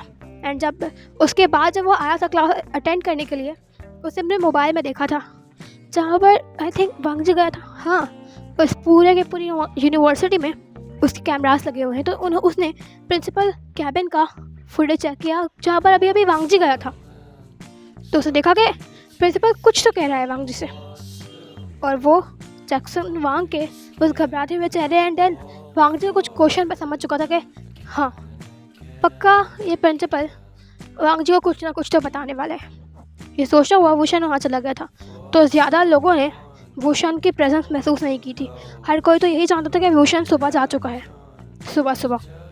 और वही भूषण अभी फ़िलहाल करंट टाइम में वांग जी के पीछे चल रहा था, और वांग जी और भूषण उस पूल एरिया की तरफ से जा रहे थे जहाँ पर वो स्विमिंग पूल था, वहाँ पर जो स्विमिंग क्लब था। यहाँ पर क्लब्स जो हैं वो बनवाए गए हैं, लेकिन भूषण ने किसी भी क्लब में पार्टिसिपेट नहीं किया। कंपलसरी है लेकिन भूषण के लिए नहीं, क्योंकि भूषण के पास क्लब्स वगैरह को ज्वाइन करने के लिए टाइम बिल्कुल नहीं है। और भूषण अपने एक कदम बढ़ाता हुआ वांग जी के पीछे जा रहा था। तभी वांग जी के कानों में कुछ आवाज़ गई। और जब वांगजी के कानों में गई तो वुशन के कानों में जाना से कैसे रुक सकती है। वही हुआ। फ़ौरन से वांगजी के कानों में कुछ आवाज़ गई। वुशन, हाँ वो वुशन, वो इतना माफिया बना फिरता है, हाँ बिजनेसमैन बना फिरता है, लेकिन एक क्लब तो ज्वाइन किया नहीं। मुझे नहीं लगता कि बिजनेस के अलावा उसके पास कोई भी एबिलिटी होगी या लोगों को अपनी आंखें दिखाने से ज़्यादा। वांगजी कान में ये आवाज़ गई तो वांगजी ने उस तरफ देखा जहाँ पर स्विमिंग पूल में कुछ लोग थे। कुछ लोग बातें कर रहे थे स्विमिंग पूल के पास खड़े होकर। शायद वो स्विमिंग क्लब के मेंबर्स थे। और भाई भूषण ने देखा वांगजी वहाँ देख रहा है और भूषण के कानों में भी आवाज़ गई। नॉर्मल टाइम पर तो भूषण शायद इन्हें इग्नोर कर देता, क्योंकि भूषण जानता है कि ये लोग उसके बारे में क्या क्या बोलते हैं। लेकिन भूषण को इन सब चीज़ों से फ़र्क नहीं पड़ता, लेकिन कभी फ़र्क पड़ता है तो वह सबको छोड़ता नहीं है। और अभी वही हुआ था। कैसे कैसे कैसे ये लोग वांगजी के सामने सब बोल सकते हैं, कैसे? ये सोचते हुए भूषण की आंखें बिल्कुल डार्क हो चुकी थी। और वहीं वांगजी ने जैसे ही भूषण की तरफ देखा तो कैसे पीछे वो सारी बातें सुन रहा है। वांगजी को लगा कि शायद भूषण को कोई कुछ बुरा लगा होगा। हाँ शायद भूषण को बुरा ही लगा होगा, क्योंकि कोई भी पर्सन उसके बारे में इस तरीके से बोले तो उसे तो बुरा लगेगा ही। और वांगजी थोड़ा सा भूषण के पास है, भूषण। और वहीं भूषण जो कि डार्क लियोन लोगों की तरफ देख रहा था, उसने वांगजी की तरफ देखा, क्योंकि उस पुल से कुछ ज़्यादा दूर नहीं था। एंड वो अपने कदम बढ़ाता हुआ उन लोगों के पास चला गया, उन लड़कों के पास। अपने एक कदम बढ़ाता हुआ उन लड़कों के पास जाता। उन लड़कों ने अभी तक भूषण को देखा नहीं था। और वहीं वांगजी जिसे लगा कि भूषण उन सबसे जाकर फाइट करेगा, लड़ाई करेगा। और एज अ प्रोफेसर वांगजी की ड्यूटी बनती है कि वो स्टूडेंट्स को आपस में फाइट करने ना दे। ये सोचता हुआ वांगजी की तरफ जा चुका था। और वहीं भूषण ने भी महसूस कर लिया था कि वांगजी उसके पीछे आ रहा है। वहीं भूषण अपने कदम बढ़ाता हुआ स्टूडेंट्स के पास गया। और जैसे इनमें से एक स्टूडेंट ने भूषण को देखा, उसकी आवाज़ रुक चुकी थी। और बाकी सब स्टूडेंट ने जैसे ही देखा जहाँ पर वो लड़की देख रही थी, सबने देखा भूषण। उन लोगों को अपनी मौत आते हुए नजर आ रही थी, उनकी मौत। और वहीं भूषण ने अपनी उन कोल्ड आइस उन सब की तरफ देखा। एंड देन वहीं लान वांगजी भी आ चुका। उसने कहा भूषण तुम्हें इनसे फाइट नहीं करनी चाहिए। और वहीं भूषण ने एक दफ़ा फिर से लान वांगजी की तरफ देखा एंड उन लोगों की तरफ। अगर वाकई यहाँ लान वांगजी नहीं होता तो भूषण को अपनी उसी गन से निकाल कर इन सबको शूट कर देता। लेकिन अभी वांगजी है और उसके सामने उसे अपनी अच्छी इमेज बनानी है ना। ये सोचता हुआ भूषण उस घर की तरफ जाता जिसके हाथों में स्टॉप वॉच थी। हाँ, टाइम मेजर करने के लिए कि कितने टाइम में कोई पर्सन उस पूरे स्विमिंग पूल के राउंड को लगाता है। और वहीं भूषण उन लोगों को देखता है और बस कुछ वर्ड्स बोलता है, फॉलो मी। और वो पर्सन जो कि काँप रहे थे, वो सारे लड़के जो बातें कर रहे थे, लड़के लड़कियाँ, वो सब सिर्फ भूषण की तरफ देख रहे थे और वो कुछ नहीं बोल पाई। और वो लोग भी भूषण के पीछे चलने लग गए, अपने उन हाथ पैर को बिल्कुल शिवर करता हुआ महसूस करके। और लाल वांगजी उसे लगा था भूषण कुछ करे ना, और वहीं लाल वांगजी भी उनके पीछे जाने लग गया। और फिर भूषण उस जगह पे आ चुका था जहाँ पर उस गर्ल के हाथ में स्टॉप वॉच थी, और वो गर्ल जिसके हाथ से स्टॉप वॉच बिल्कुल छूटने वाली थी। तभी भूषण ने उस गर्ल की तरफ देखा, बोला स्टार्ट इट। ये बोलता हुआ भूषण अपनी उस टी शर्ट को खोलने लगा था, उसकी बटन्स को वो खोल रहा था। और वहीं हर कोई भूषण को उस तरीके से अपने टी शर्ट को खोलता हुआ देखकर बिल्कुल शॉक था, बिल्कुल शॉक। और वहीं भूषण जिसने फ़ौरन से उस टी शर्ट के उस बटन्स को खोला एंड देन अपने बॉडी से अलग कर दिया। और जैसे ही सबकी नज़र भूषण की उस बॉडी पर गई, सबकी आंखें से भूषण की उस बॉडी पर अटक चुकी थी, सबकी। और लान वांगजी भी इनमें से कोई भी कम नहीं था, बिल्कुल भी नहीं था। वांगजी को तो पहले से कभी लगता नहीं है कि ये 19-20 साल का है, और उसकी बॉडी देखने के बाद तो लग नहीं रहा। वैसे भी भूषण की हाइट वांगजी से लगभग 2 इंच तो बड़ी होगी ही होगी, ये बात वांगजी अच्छे से जानता है। और वही भूषण जिसने जैसे अपनी शर्ट उतारी एंड देन वो उन स्विमिंग ग्लासेस को लगाने के बाद उस वाटर में उतर चुका था, और वो गर्ल भी स्टॉप वॉच ऑन कर चुकी थी। और भूषण ने उस पूरे के पूरे स्विमिंग पूल का एक बहुत तेज़ी के साथ राउंड मारा। हाँ, स्विमिंग भूषण को बहुत काफ़ी टाइम से आती है, ठीक है। ये भी मसल्स को स्ट्रॉन्ग करने का एक जरिया होती है, और भूषण जानता है कि बहुत बार ऐसी ओशनी जगहों पर उस पर हमला हो चुका है। तो भूषण को ये भी बहुत अच्छे तरीके से आता है, बहुत अच्छे तरीके से भूषण को आधे से ज़्यादा चीज़ें आती हैं। वो ऑलराउंडर है, हर चीज़ में परफेक्ट, हर चीज़ में। और वहीं जैसे ही भूषण उस स्विमिंग को कंप्लीट करता है, वो गर्ल स्टॉप वॉच बंद कर देती है और वो देखती है कि जितने भी स्विमिंग में जो लोग हैं, जो गोल्ड मेडलिस्ट हैं, उनसे भी ज़्यादा कम टाइम में बहुत कम टाइम में वुशन ने उस पूरे राउंड को लिया था और वो गर्ल बस अपनी मुंह खोलकर उस जगह देख रही थी। और वुशन उस राउंड को लेने के बाद अपने कदमों को बढ़ाता हुआ उस स्विमिंग पूल से बाहर निकल चुका था। एंड उसके जो हेयर्स थे वो बिल्कुल वेट हो गए थे और उसके फोरहेड पर हल्के हल्के चिपक रहे थे। वुशन ने अपने हैंड से अपने हेयर्स को ठीक किया एंड अपने सर को थोड़ा सा हिलाया, जिससे वो पानी के जो बूंद थे वो आसपास थोड़ा सा स्प्रेड होने लग गए। और वही वांग जी और बाकी सब जिनकी नज़र सिर्फ वुशन की तरफ थी। वुशन क्या लग रहा था, उसके वो मैसी हेयर्स जो कि बिल्कुल वेट है, जिनके अंदर से पानी की छोटी छोटी बूंद उसके बिल्कुल पूरी बॉडी पर गिर रही है। और वही वुशन जिसकी पूरी बॉडी विजिबल है, उसके वो 8 पैक एब्स। वांग जी तो बस अपना मुंह खोल कर वुशन की बॉडी को देख रहा था, उसकी आंखें बड़ी हो चुकी थी और वांग जी के मुंह से बस इतना निकला, ओ माय गॉड। और वहीं वांग जी पूरा वुशन को सिर्फ देख रहा था। कितना ज़्यादा हार्ड है ये। वांग जी की बॉडी भी ऐसी नहीं होगी। वांग जी बस वुशन को देख रहा था। वुशन ने जैसे ही वांग जी की गेज खुद पर फील की, उसे वांग जी की तरफ देखा और फिर वो अपने कदम बढ़ाता हुआ वांग जी की तरफ आ चुका था। उसके दिल तो डांस कर रहा था, वुशन को ऐसा लग रहा था। और वहीं वुशन अपने एक एक कदम बढ़ाता हुआ वांग जी के पास आ रहा था, अपने एक एक कदम बढ़ाता हुआ, और वांग जी अपना एक एक कदम पीछे ले रहा था। और वहीं वुशन एक टाइम पर आगे स्टॉप हो गया। उसे वांग जी को पूरी तरीके से देखा एंड देन अपनी उस शर्ट को उठा लिया, जो कि अभी ड्राई ही थी क्योंकि वुशन ने पानी में जाने से पहले उसे उतार दिया था। तो वुशन ने वापस से उस शर्ट को वेयर कर लिया, लेकिन उसकी पैंट वो बिल्कुल अभी वेट हो रही थी। और वहीं वुशन जिसने साइड में देखा एक टॉल है, वुशन ने उस टॉल को उठाया एंड अपने हेयर से को बिल्कुल अच्छे से ड्राई करने लग गया। वो ये करता हुआ वहाँ से निकल चुका था एंड देन उससे साइड में जो अपना मोबाइल फ़ोन निकाल दिया था, उसे उस मोबाइल फ़ोन और अपने उस टैब अपने एयरपोर्ट्स को बिठा लिया। उठाता हुआ वो वहाँ से निकल चुका था वांग जी को क्रॉस कर उस यूनिवर्सिटी से बाहर। और वहीं वांग जी जो कि सिर्फ वुशन को देख रहा था, सिर्फ वुशन की जाती हुई उस पैक को देख रहा था। ओ माय गॉड, वुशन क्या है। वांग जी का मुंह अभी भी खुला हुआ था, वो बंद नहीं हुआ था।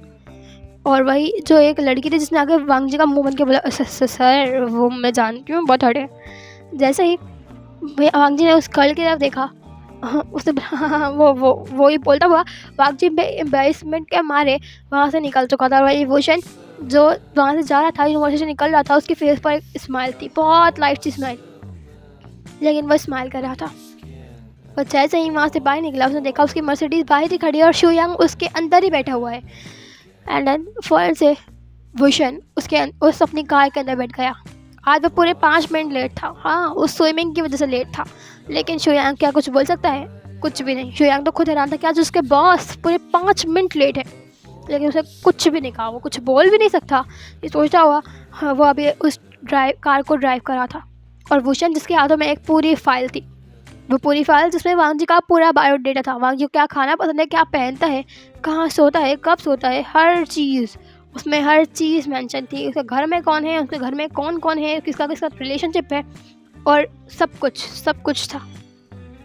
हाँ, बस वो चीज़ें नहीं थी जो वांग जी ने कभी किसी को बताई ही नहीं। और वहीं वुशन जो कि बड़े इंटरेस्ट के साथ वांग जी के पूरे उस बायोडेटा को पढ़े जा रहा था। और वहीं वांग जी अपने स्कूटी से अपने उस घर में आ चुका था। जैसे ही वो अपने उस घर में आया, उसने देखा कि उसकी मदर, जिसने उसके लिए बहुत ज़्यादा ब्यूटीफुल सा, बहुत ज़्यादा माउथ वाटरिंग फूड, हाँ, उसका लंच प्रिपेयर कर दिया। और वांग जी ने ना कुछ किया, कुछ भी नहीं किया, वो डायरेक्ट जाकर उस डाइनिंग टेबल पर बैठ चुका था। एंड देन वो अपने उस लंच को हाथ लगाने वाला था कि उसकी मदर ने उसके हाथों पर एक स्लैप किया, बोला, वांग जी तुम पूरे 26 ईयर्स के हो गए हो और अभी बच्चों वाली हरकत करते हो, जाओ जाके फ्रेश हो, उसके बाद आके खाना।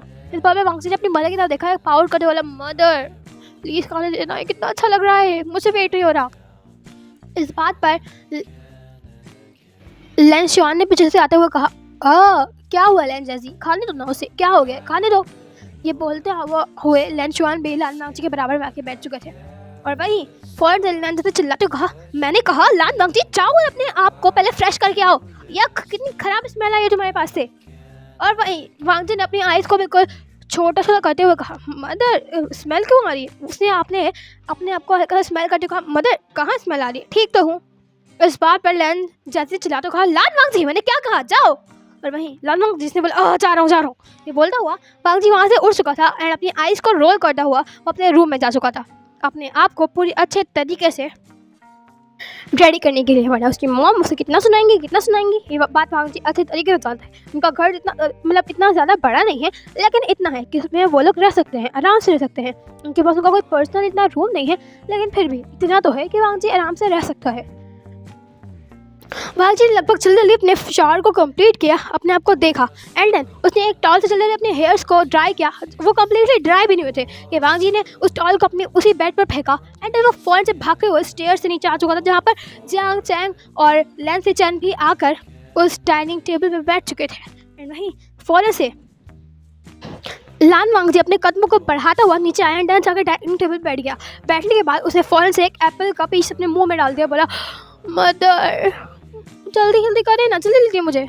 और उसकी मदर उसको उसका फूड सर्व करने लग गए। वहीं जो है लान वांग जिसने एक एप्पल के सेब को अपने हैंड्स में लिया एंड देन जियांग चैंग की तरफ देखा एंड बोला उसने वह खाली का कहा था और अपने एक आईब्रो को रेस किया था। और वहीं जियांग चैंग जिसने नोट किया और वहीं फ़ौरन से लान वांग जी के फेस पर एक स्माइल आ गई। उसने बोला ओह, उसने अपने दिल में ही कहा ओके वांग जी तुम्हें अब जाना होगा, बाहर जाएंगे ना जाने कितने टाइम बाद जाएंगे। ये सोच रहा हुआ वांग जी बहुत ज़्यादा स्माइल कर रहा था। उसकी मदर ने देखा जैसे ने देखा कि वांग जी स्माइल कर रहा है तो देखा लान वांग जी क्या सोच रहे हो तुम? हाँ कौन से खुराफात चले तुम्हारे दिमाग में? इस बात पर लान वांग जी अपनी मदर की जगह बोला, खाते हुए अपने सेब को बोला मदर कुछ भी नहीं, मैं क्या बोलूँगा, मैं देखो आपका सन जो इतना मासूम इतना इनोसेंट है कि वो कुछ कैसे कर सकता है। इस बात पर लान जी ने बोला लान वांग जी बात सुनो, इनोसेंट जाकर ना किसी और को बंद कर दिखाना, मेरे सामने नहीं। क्या खुराफात चल रही है ज़रा बताना। इस बात पर वांग जी ने बोला मदर आपको ऐसा क्यों लगता है हमेशा। और वहीं लैन ने कहा लैन जी बेचारे बच्चे को छोड़ दो ना। हाँ इस बात पर लैन ने कहा बच्चा 26 ईयर्स का हो चुका है वो और अभी तक अपने लिए कोई पार्टनर तक चूज़ नहीं किया इसने और आप बोल रहे हो हाँ। इस बात पर लान वांग जी ने कहा मदर कर लूँगा बहुत जल्द, आप बोले तो कल ही आपके लिए अपना कोई पार्टनर लिया।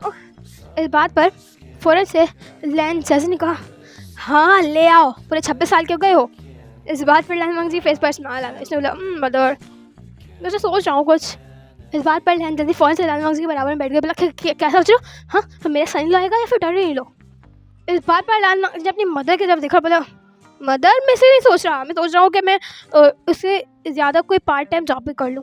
इस बात पर लैन जो कि लान वांग जी के बराबर में बैठ चुकी थी कि वो डॉटर ही लो या सन लो के लाने की बात कर रहा है, वो फ़ौरन से खड़ी हो गई। बोला लान वांग जी मुझे लगा कि तुम मेरे सन लो या डॉटर लो की बात कर रहे हो और तुम ये पार्ट टाइम जॉब की बात कर रहे हो। ठीक है घर चल रहा है ना, अभी से तुम्हें पार्ट टाइम जॉब करने की क्या ज़रूरत है।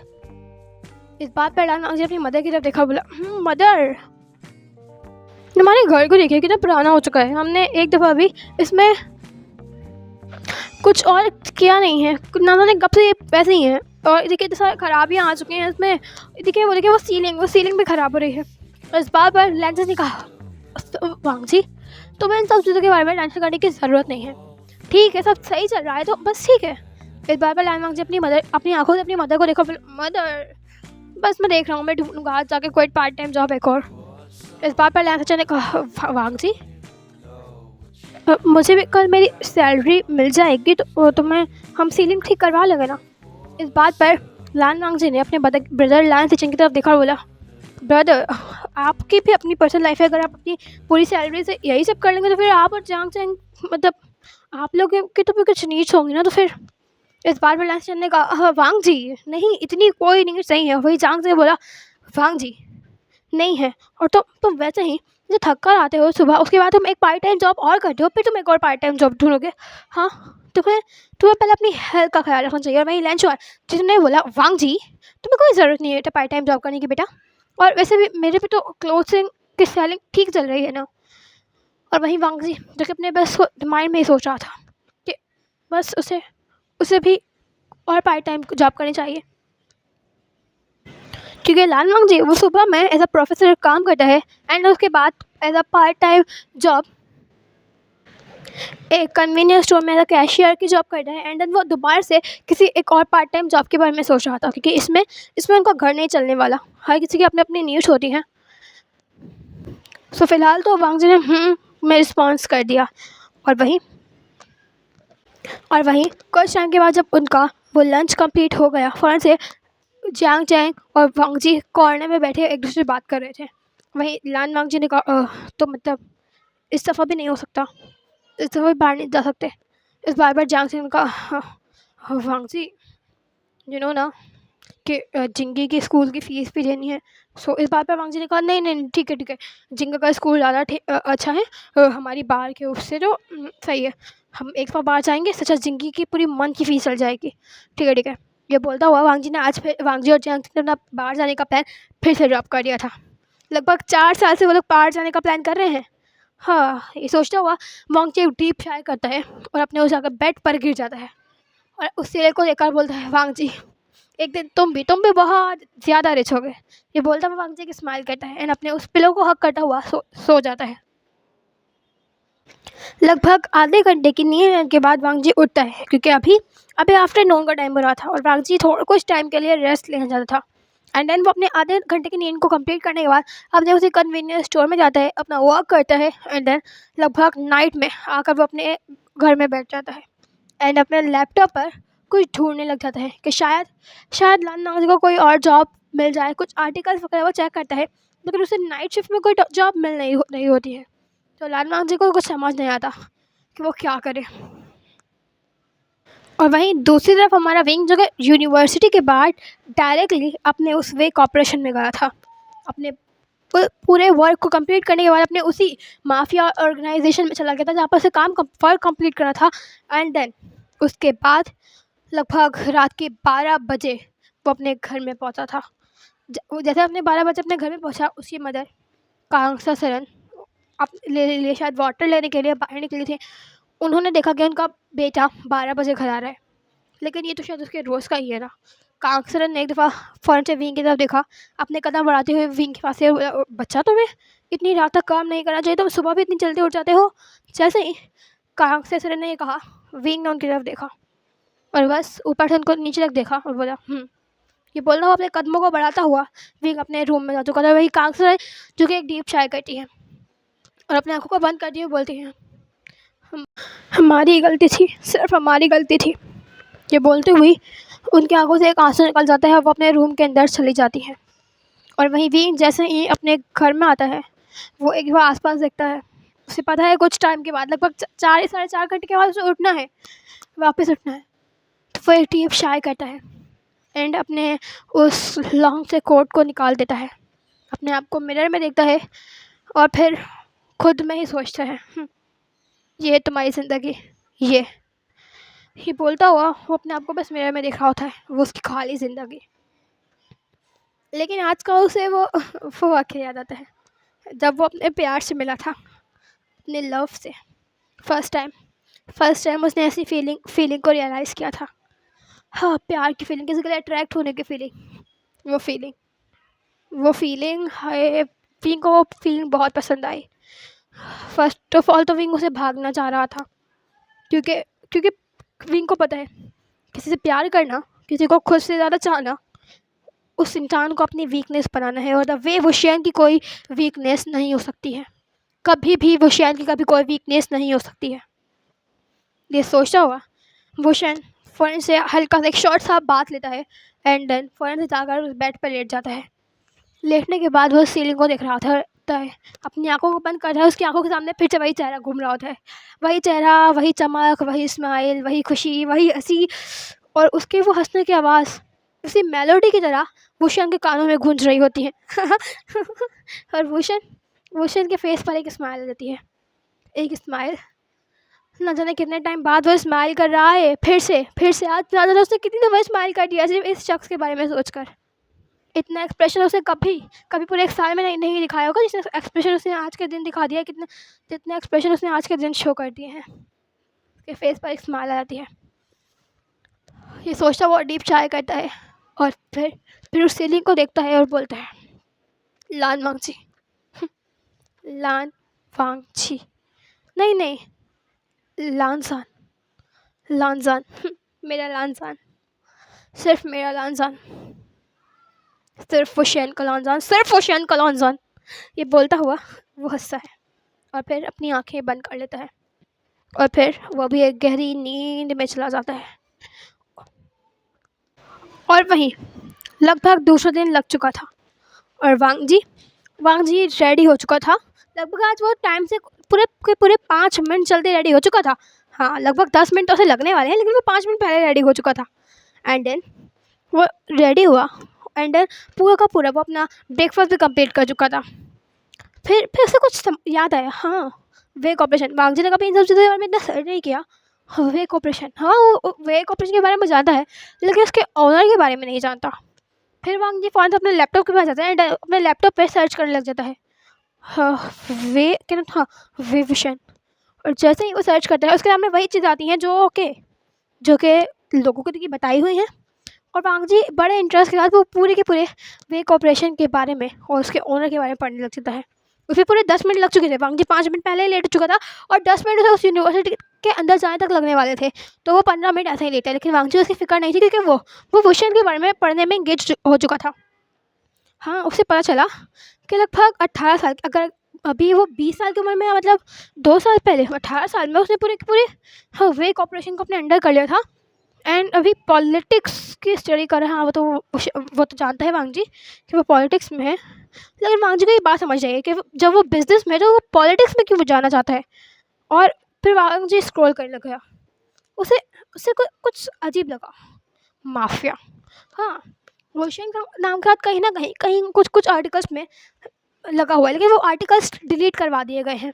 लेकिन वांग जी को कुछ आर्टिकल्स ऐसे मिल गए हैं और वहीं वांग जी पढ़ रहा था। ओह, मतलब लोगों का कहना है कि ये माफिया में भी है। और वांग जी के फेस पर एक स्माइल आती है और वो बोलता है माफिया में, वो छोटा बच्चा माफिया में होगा।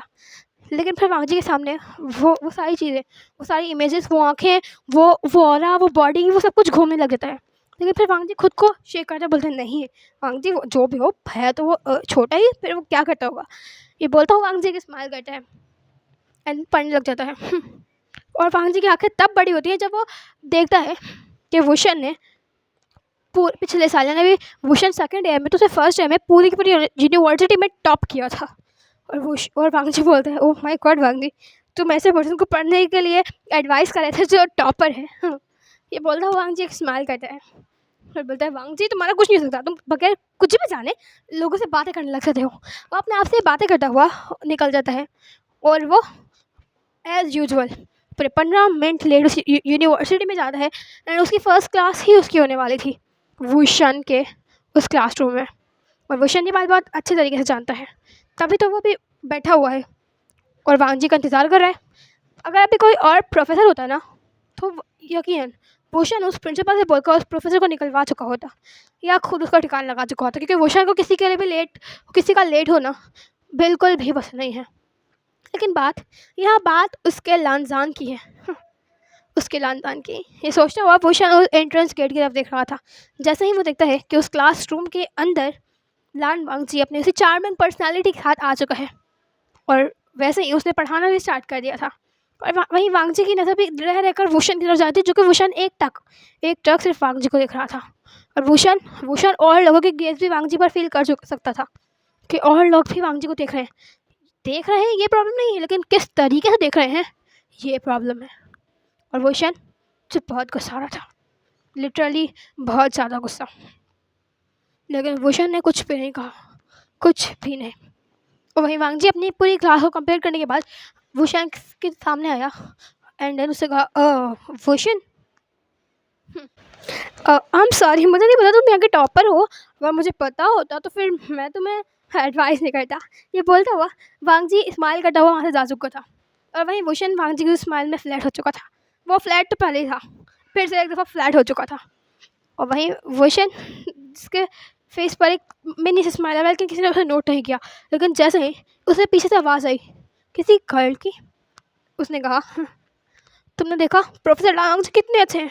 हाँ, मैं तो अपनी मदर से बोलने वाली हूँ कि उनके लिए मेरा जो है रिश्ता भिजवा दे, और मैं तो बस काश मैं प्रोफेसर वांग जी की वाइफ हो। जैसे ही वुशन के कान में बात आई, उसको बहुत गुस्सा आया। वो खड़ा हुआ अपने टेबल से, उसे पलट कर उस गर्ल की तरफ देखा। वो गर्ल जब भी बोल रही थी अपने इमेजिनरी वर्ल्ड में थी, उसने जैसे ही वुशन की गेस खुद पर फील की, वो वुशन की तरफ देखने लग गई। क्या हुआ? वही भूषण जिसने अपने एक हाथ को उस डेस्क पर बहुत ज़ोर से मारा और वो गर्ल काँप चुकी थी। इनफैक्ट वो जो अभी उस क्लासरूम में लोग थे वो सब काँप चुके थे और सब लोग बिल्कुल पिन ड्रॉप लाइन की तरह और बिल्कुल फूल की तरह भूषण की तरफ देख रहे थे। और भूषण ने बहुत डार्कली उस गर्ल की तरफ देखा। उसे कुछ कहा नहीं, लेकिन वो कदम बढ़ाता हुआ फ़ौरन से उस क्लासरूम से बाहर निकल चुका था। वहीं वो लड़की वो सोच रही थी कि उसने कर क्या दिया भाई, क्या करे है उसने ऐसा। वो अपनी सारी पिछले बातों को सोचने लगा कि उसने ऐसा क्या किया जिसने भूषण को गुस्सा दिला दिया। एंड देन भूषण डायरेक्टली फ़ौरन से यूनिवर्सिटी से अपने घर गया जहाँ उसकी मदर और फादर थे। उनकी मदर ने पॉलिटिक्स में तो है, लेकिन अब बहुत ज़्यादा पॉलिटिक्स में पढ़ती नहीं है क्योंकि उनकी भी एज हो चुकी है। और वहीं इसके फादर भी चांसलर जिन्होंने तो अपना पूरा कॉपरेशन विंग के हैंड ओवर कर दिया है, तो वो भी अपने घर में सुकून से, लेकिन कभी कभी कुछ मीटिंग्स को वो भी अटेंड कर लेते हैं। और वहीं जैसे इन्होंने देखा कि भूषण आज यूनिवर्सिटी से डायरेक्ट यहाँ पर, तो वो लोग खड़े हो गए। उन्होंने बोला भूषण कि क्या हुआ है? और वहीं भूषण जो बहुत गुस्से में लग रहा था, हाँ पर ऐसे वो कोई एक्सप्रेशन शो नहीं करता, लेकिन वो वी चांसे एंड कांग से उसके मदर फादर है, तो वो समझ सकते हैं कि भूषण अभी गुस्से में है। एंड देन भूषण फ़ौरन से आया एंड काउच पे बैठ गया। एंड वी चांसे और कांग से सरन भी आकर भूषण के आसपास बैठ गई। और फ़ौरन से कांग से सरन ने कहा भूषण कि क्या हुआ है बच्चा? इस बात पर भूषण ने कांगसा सरन और वी चांसे की तरफ देखा और बोला मुझे वो चाहिए किसी भी कीमत पर। इस बात पर वी चांसे ने कहा भूषण हाँ बच्चा, क्या कौन चाहिए? कौन? हाँ तो तुम्हें जो चाहिए तुम्हें मिल जाएगा। इस बात पर भूषण ने अपने फादर की तरफ देखा और बोला लान वांग जी, मुझे वो चाहिए। और इस बात पर फ़ौरन से वी चांसलर ने फ़ौरन से भूषण की तरफ देखा और बोला वो तुम्हें चाहिए तो तुम ले लो, हर चीज़ तुम्हारी बच्चा, हर चीज़। इस बात पर भूषण ने कहा रेडी हो जाइए, हम जा रहे हैं। फिर काउंसलर ने कहा हाँ हम जा रहे हैं, लेकिन कहाँ जा रहे हैं? इस बात पर भूषण ने कहा मुझे लान वांग जी चाहिए, हम उसके घर जा रहे हैं मेरा रिश्ता लेने के लिए, मुझे वो किसी कीमत पर चाहिए। इस बात पर कांगसन का मुंह बंद हो चुका था। एंड देन कांगसन ने कहा भूषण तो तुम उसे पसंद करते हो? हाँ तुम पसंद करते हो उसे, तो तुम उसे मैरिज करना चाहते हो? ये तो बहुत अच्छी बात है। ये बोलते हुए कांगसन के फेस पर एक स्माइल आ चुकी थी। और कांगसन ने पूछा वैसे भूषण वो कौन है, कहाँ से है वो और क्या करते हैं वो? इस बात पर भूषण ने फ़ौरन से कांगसा सन की तरफ देखा और बोला लान वांग जी प्रोफेसर है, 26 ईयर्स ओल्ड, हम जा रहे हैं, जल्दी रेडी हूँ। ये बोलते हुए भूषण खड़ा हो चुका था। उसने शाओशन को कॉल किया और कुछ गिफ्ट्स को प्रिपेयर करने के लिए बोल दिया और अपनी सारी कार्ड्स को निकलवाने के लिए बोल दिया। और वहीं फ़ौरन से वी चांसे और कांगसा सरन भी रेडी हो चुके थे। वो रेडी होकर फ़ौरन से भी उस मेंशन से बाहर आ चुके थे। उनका वो बहुत बड़ा और आलीशान मेंशन जो शायद पूरे के पूरे चाइना या पूरे के पूरे एशिया में कहीं नहीं होने वाला, इतना बड़ा वो मेंशन था। और वो लोग जैसे ही बाहर आए देखा कि शुयांग जिसने भर भर के ना जाने कितने सारे गिफ्ट्स रख लिए हैं अपने पास, और वहीं उसकी वो सारी मर्सिडीज रॉल्स रॉयस बाहर खड़ी हुई है। वी चांसे और कांगसन भी जाकर एक में बैठ गए। वो लोग हैप्पी थे, लिटरली वो लोग भूषण के लिए बहुत हैप्पी थे कि एटलीस्ट उसे भूषण को कोई तो पसंद आया, वरना उन्हें लगा था कि उनका वो गोल्ड प्रिंस, हाँ वो कभी खुद के लिए किसी को भी पसंद नहीं करेगा, किसी को भी नहीं। वहीं भूषण भी अपनी उस कार में बैठ चुका था जिसे शुयांग ही ड्राइव कर रहा था, क्योंकि भूषण हमेशा अपना हर काम ज़्यादातर शुयांग से ही करवाता है। और वहीं लगभग आधे घंटे के बाद उन लोगों की वो 10 से 12 कार्स आकर उस शायद घर के सामने खड़ी हो चुकी थी। वी चांद से कांगसन जैसे ही बाहर निकले उन्होंने देखा वो घर उनके विला के सामने कुछ भी नहीं है। वो बहुत छोटा सा घर है और बाकी वहाँ के जो एरिया के लोग थे वो सब भी बिल्कुल अपनी शॉकिंग आई से देख रहे थे कि लैंड उसके सामने ऐसा घर क्या कर रहा है। मतलब ऐसे लोग वो लोग जानते हैं, ऑफ कोर्स वो लोग वी जानते हैं, कांगसन और विंग को जानते हैं, वो लोग कितने पॉपुलर हैं, हर कोई जानता है इस बारे में। और वहीं हर कोई देख रहा था कि ये लोग यहाँ कर क्या रहे हैं, वो भी लैंड के तो कभी वो लोग जानते हैं कि वो लोग इतने हाई फाई नहीं है, फिर ये लोग इनके सामने क्या कर रहे हैं। और वहीं लेंस जो कि अपने घर में बहुत खुशी से थे, और वहीं वांग जी जो कि इस टाइम पर अपनी उसी कन्वीनियंस स्टोर वाली जॉब पे था। बाकी के अभी कुछ लोग आ गए थे एंड देन कुछ लोग वापस जाने वाले थे, और वहीं वी चांद से कांगसर उस घर को देखते हैं, लेकिन उनको इतना ज़्यादा कोई फ़र्क नहीं पड़ता क्योंकि वैसे भी फूशान ने कहा है तो वांग जी उनके घर में आने वाला है, और वैसे भी उनके पास इतना ज़्यादा पैसा है, इतना ज़्यादा पैसा है कि उनको पैसे से कोई फ़र्क नहीं पड़ता। क्योंकि पैसे उनके पास बहुत हैं, बस वो चाहते हैं कि उनके बेटे के पास कोई पार्टनर हो, उनका बेटा खुश रहे, वही तो वो लोग चाहते हैं। और वैसे भी वो लोग बहुत अच्छे से रहेंगे ये सोचते हुए वो लोग अपने कदम बढ़ाते हुए आगे आ चुके थे, क्योंकि उस पूरे विला में, उस पूरे मैंजन में हमेशा हमेशा वी चांद से कांग से सिरन के अलावा कोई होता ही नहीं था, ना उनके पास कुछ करने को होता था, तो वो लोग बोर हुआ करते थे। और अभी उनका सन इन लॉ आ जाएगा तो वो लोग बहुत खुश थे, बहुत ज़्यादा। और वहीं जाकर शू यांग सबसे पहले बेल बजाता है एंड देन वो तीनों बाहर खड़े होते हैं। बेल बजने के बाद ही वहाँ पर कोई पर्सन डोर ओपन करता है। वोशान उनको देखता है, वोशान उनके बारे में जानता है, ये लैन जैजी हैं, हाँ लान वांग की मदर। और वैसे ही फ़ौरन से वी चांद से कांग से आगे आते हैं और वो लोग ग्रीट करते हैं लैन जैजी को। लैन जैजी उनको ग्रीट करती है, वो लोग भी जानती हैं, वो लोग भी जानते हैं, हाँ ये वी चांद से और कांग से सिरन है। वी चांद से जो एक टाइम पर बिजनेस वर्ल्ड में रूल क्या करते थे, और कांग से सिरन जो कि पॉलिटिक्स की बहुत ग्रेट लीडर थी। उन लोगों ने बोला, लैंसेस ने कहा, आप लोग यहाँ यहाँ यहाँ यहाँ। और इस बात पर भी चांद से कांग के फेस पर एक स्माइल आ गई, और लैंड जैसी ने कहा, हाँ आप लोग क्या हुआ है। और वहीं लैंड जैसी और ने लैंड शॉन को भी बुला लिया, लैंड शॉन। और लैंड शॉन के पीछे ही अपने उस न्यूज़पेपर को पढ़ रहे थे, उन्होंने न्यूज़पेपर रखा और बोला, लैंड जैसी क्या हुआ है। ये बोलते हुए वो लैंड जैसी के बराबर में आके खड़े हो चुके थे। उन लोगों ने भी जैसे ही भी चांद से और कांग से सिरन को देखा वो भी शॉक हो चुके थे। उन्होंने बोला, आप लोग यहाँ। इस बात पर वी चांद से कांगसर ने स्माइल करते हुए कहा, आप लोग अंदर नहीं बुलाएंगे हमें। और जैसे ही उन्होंने कहा वैसे ही लैंड जैसे लैंड शॉ ने कहा, हाँ आइए आइए।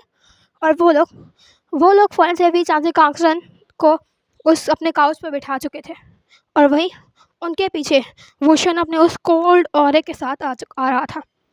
और वहीं लैंड शॉन लैंड जैसी तो इतने सारे उनके घर में आते हुए गिफ्ट्स को देखकर अपनी आंखें खोलकर उन सबको देख रहे थे, उन सारे गिफ्ट्स को देख रहे थे। और जैसे ही उनकी नज़र पड़ी वोशान पर, वो बस वोशन को देखते रह गए थे। वोशान, वो लोग जानते हैं वोशन को, नंबर 1 बिजनेसमैन है वोशन, हाँ पूरे बिजनेस वर्ल्ड पर रूल करता है। उसकी पर्सनैलिटी, उसके एक खबर के बारे में आए दिन न्यूज़ में आता रहता है। और वहीं वोशन जो कि अपने मदर फादर के साथ आकर उस काउच पर बैठ चुका था बिल्कुल कॉर्नर में। और वहीं लैंजर्स ने कहा, इतने सारे गिफ्ट्स क्या हुआ है। इस बात पर फिर चांद ने थोड़ा सा स्माइल किया, बोला, एक्चुअली हम अपने बेटी वोशन के लिए आप लोगों के घर से किसी का रिश्ता चाहते हैं। इस बात पर लैंड जैसे लैंडशॉन बिल्कुल शॉक थे, और पीछे से आते हुए जियांग चैंग और लैंड से चैन पे बिल्कुल शॉकिंग आंखों से सिर्फ वहीं देखा। और वहीं लैंड कुरान जो कि अभी काउच पे बैठे उन दोनों को देख रहे थे, वो भी शॉक हो चुके थे। और वहीं लैंड से चैन और जियांग चैंग वो भी आगे उस काउच पे बैठ चुके थे। उन्होंने कहा, क्या बोले, हमारे घर में तो कोई है नहीं, और हमारे बेटे लैंड से चैन की शादी हो चुकी है, और फुशन के लिए कौन। इस बात पर विद कांग से सर ने कहा, एक्चुअली हमारा बेटा वुशन आपके बेटे लान वांग जी को पसंद करता है, इस वजह से। इस बात पर अब उस पूरे के पूरे हॉल में पिन ड्रॉप साइलेंस, और वुशन अपनी उन खाली आंखों से सबकी तरफ देख रहा था, सबकी तरफ। वो सबको जानता है, उसने सबके बारे में सब कुछ पढ़ लिया है। लगभग 2 मिनट तक वहाँ पिन ड्रॉप साइलेंस होता है। वहीं कांगसरन जो है इन लोगों को कोई जवाब देता हुआ ना पाकर बोलती है, देखिए हम काफ़ी उम्मीद के साथ आपके पास आए हैं, हम बोलने तो। इस बात पर लैंचॉन उनकी बात को काटते हुए बोलते हैं, आपका बेटा भूषण, आप कहाँ पर, हम लोग कहाँ पर हैं, आप ऐसा कैसे बोल सकती हैं। इस बात पर वे जान से बोलते हैं, देखिए हमें कोई फ़र्क नहीं पड़ता, हमें कोई फ़र्क नहीं पड़ता कि हाँ हमारे पास कितना पैसा है या नहीं है, बस हम अपने बेटे की खुशी चाहते हैं, और हमें लगता है कि हमारे बेटे की खुशी आपके बेटे लान वांगजी में। और वहीं वी चांद से कांगजन जो कि ये सब बोल कर चुप हो चुके थे, और वहीं लैन शॉन लैन जैसे एक दूसरे की तरफ देख रहे थे, वहीं लैन सीचैन और जियांग से एक दूसरे की तरफ देख रहे थे। और जिंगी अभी अपने उस किंडरगार्टन में गया हुआ था। और वो लोग अब बिल्कुल चुप थे। तो इस बात पर लन जैसे ने कहा, तो हमें इस बारे में वांगजी से पूछना पड़ेगा। इस बारे में लन शुआ ने कहा, हाँ हमें हमें वांगजी से पूछना पड़ेगा। अगर वो हाँ करे तो फिर ही। और हमें हमें समझ नहीं आ रहा कुछ भी। जैसे ही उन्होंने ऐसा कहा, लैन टीचर ने भी कहा, हाँ हम बिल्कुल भी वांगजी से बगैर पूछे कोई भी फैसला नहीं कर सकते। सो आई एम सॉरी। इस बात पर वी चांसर ने एक स्माइल किया और बोला, हम जानते हैं इसका मामला बहुत ज़्यादा बड़ा है। इस बात पर कागज ने कहा, हाँ और वैसे हमें नहीं लगता इसमें कोई प्रॉब्लम है, क्योंकि हमारा बेटा वांगजी को पसंद करता है और इसके अलावा बाकी हमें कोई प्रॉब्लम नहीं है। आपका पूरा घर और सब बहुत अच्छा, एटलीस्ट हमें बहुत अच्छा लगा। पापा भी लोग आपस में बात कर रहे होते हैं और वो शायद लेकर अपनी खाली आंखों सबकी तरफ देख रहा होता है। वो अपने फ़ोन को निकाल कर स्क्रॉल करने लग जाता है। और वहीं लगभग 10 मिनट के बाद जैसे ही वोशन के कानों में एक चहकती हुई आवाज़ आती है, वोशन उस डायरेक्शन में देखता है। हाँ, वो लान वांगजी था। लान वांगजी जो कि अपनी चहकती हुई आवाज़ के साथ अपने घर में एंटर कर रहा था। उसने अपने घर में एंटर करते हुए कहा, मॉम मुझे न्यू जॉब मिल गई मॉम। और वो जैसे ही बोलता हुआ उस लॉन्च एरिया में, जहाँ पर उसने देखा कि वहाँ पर वी चांद से कांगसरन और वोशन बैठे हैं।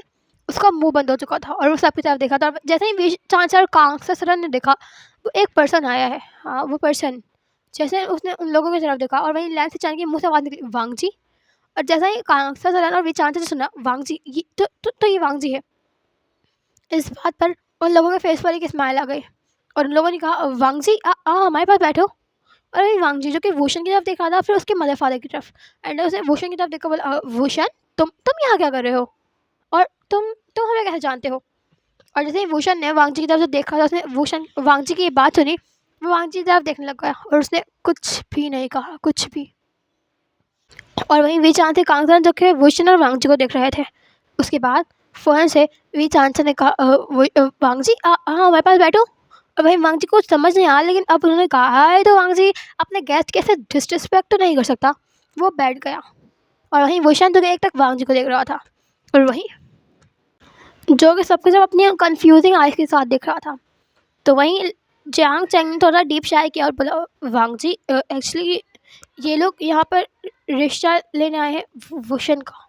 इस बात पर वांगजी ने कंफ्यूजिंगली देखकर बोला, वोशन तुम शादी कर रहे हो, लेकिन यहाँ पर किससे लेना है, हमारे घर में तो कोई ऐसी गर्ल नहीं। जैसे ही वांगजी की बात सब लोग सुनते हैं, वहीं लैंजी थोड़ा फ्रस्ट्रेटेड हो रही वांगजी की अकल को सोचते हुए बोलती है, वांगजी वो लोग वोशन के लिए तुम्हारा रिश्ता लेने आए हैं। जैसे ही वांगजी सुनता है, वो बोलता है, अच्छा मेरा रिश्ता। और वो काउ से खड़ा होता है, बोला, क्या मेरा रिश्ता। ये बोलता हुआ वोशन की तरफ देखता है और वोशन जैसे ही वांगजी का रिएक्शन देखता है, वो बस थोड़ा सा चकल करता है, लेकिन वो चकल वो कोई देख नहीं सकता था। और वहीं फ़ौरन से वांगजी बोलता है, मजाक आई थिंक मजाक चल रहा है यहाँ पर।